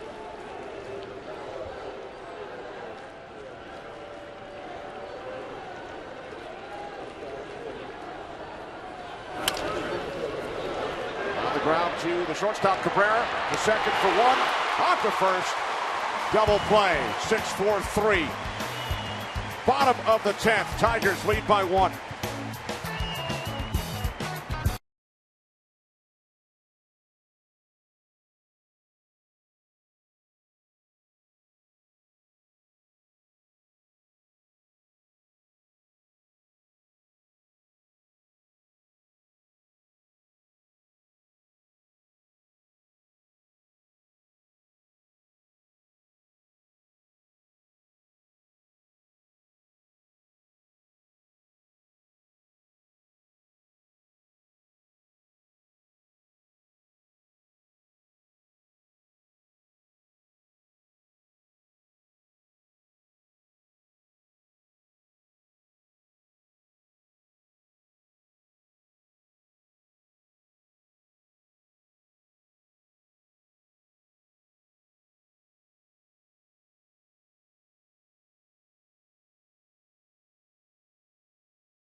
6-4 lead as he drove in Ian Kinsler in the top of the 10th inning after the Indians tied the game at the bottom of the 9th.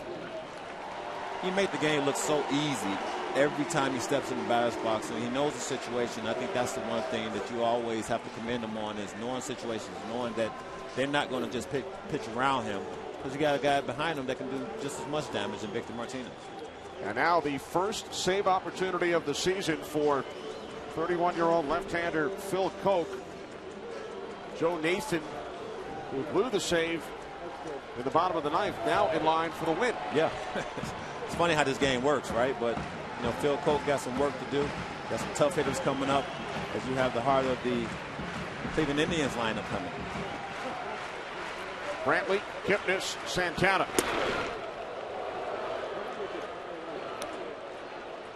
Brantley 3-for-11 lifetime against Koch. 0 for 4 tonight. 9-game hitting streak on the line.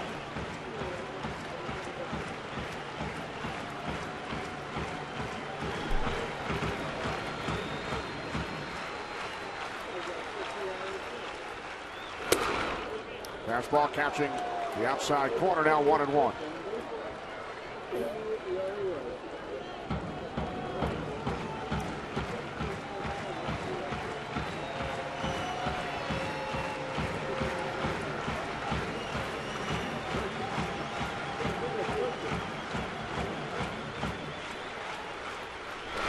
To Brantley. Now 1-2.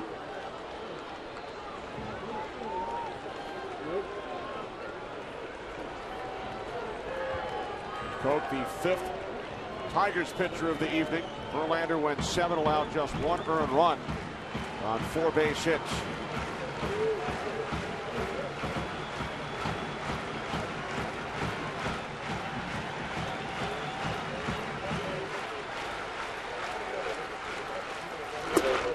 Brantley down on strikes.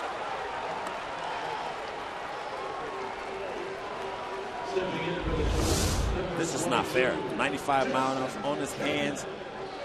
Brantley had no chance in that situation. Great pitch by Koch after the big curveball pitch before.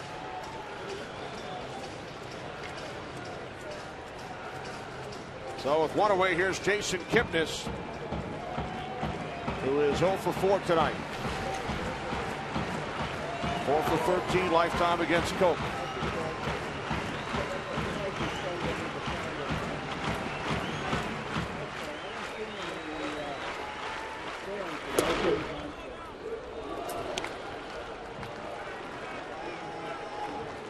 Looks like Koch has his good stuff tonight.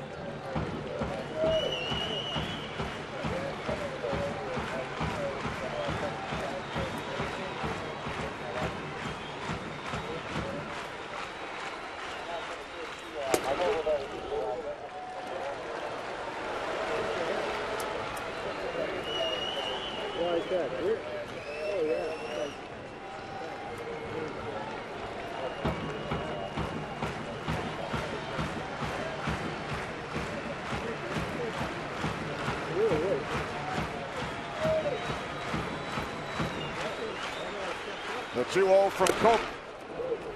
Now 2-1 on Kipnis.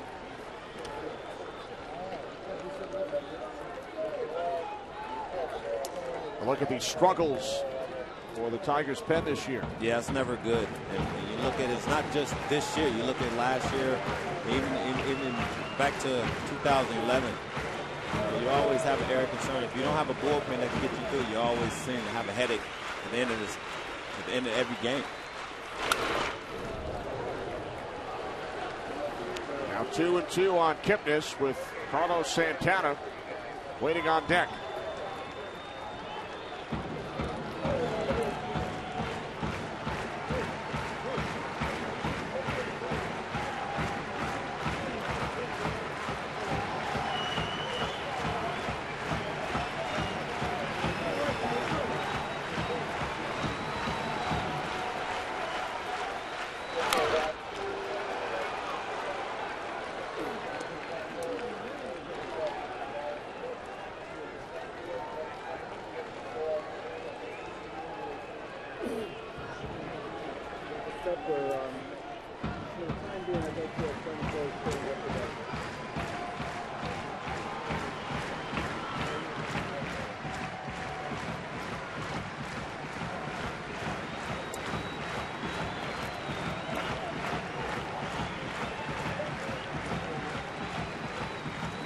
2-2 from Coke. Kipnis down on strikes, 2 away.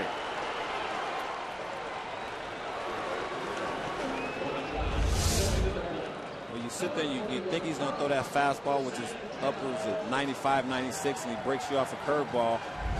There's nothing you can do if you Kipnis. You're just trying to protect in that situation. 12 strikeouts for the Tigers pitching staff tonight. Phil Coke, 7 career saves in 345 major league appearances. We just saw the struggles of the Detroit Tigers bullpen. You see these arms come out, and it's sort of head scratching. You see that they struggle as mighty as they do. Here's Santana. Homered back in the 4th inning. 3 times in the bottom of the 9th. The Indians were down to not only their final out, but their final strike. 3 consecutive base hits. Bourne drove in Murphy with the tying run. But then at the top of the 10th, Miguel Cabrera doubling home Ian Kinsler for the go-ahead run for the Tigers. And now Santana with a base hit into left field. Here we go. You know, Kenny, we talked to Terry Francona before the game today, and that's the one thing he said he loves about his team. They battle every single night. They come to play. They strap it on. And yeah, they're playing 500 baseball right now, but this is a solid knock by Santana. He's been swinging the bat great of late. This should get him over the 200 mark in terms of average, but that leverage right there lets me know he's on his way back. And now Coke must face a 364 hitter. There's the 201 for Santana. Chisenhall, not enough plate appearances to qualify for the league leaders, but he's getting closer. Yeah, he's coming, and you know, good for him because it's taken a long time for him to get to his position. He's been really hot of late. Terrific career numbers for Chisenhall against Coke. 4 for 7 with a home run. Lefty against lefty. Indians once again down to their final out. Santana the runner on first.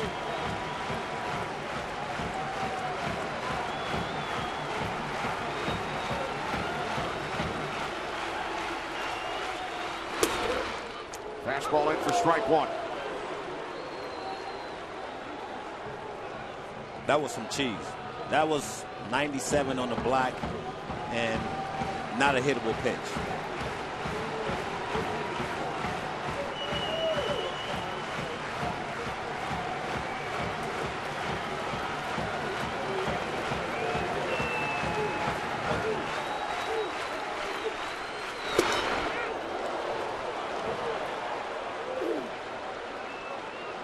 Just a little late. Just, oh, no. 96. Wow.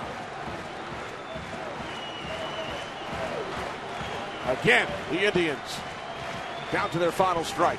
I'm not following you on that one. I'm not saying, well, I did say anything. I'm not saying nothing.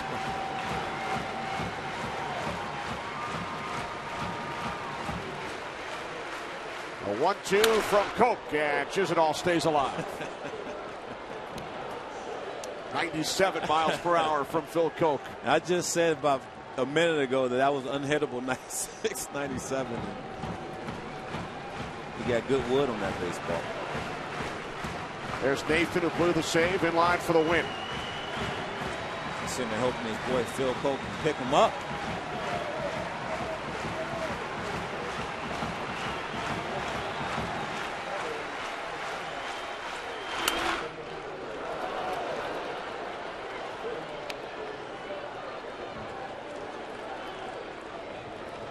They said lefty on lefty matchups was tough, especially throwing 97.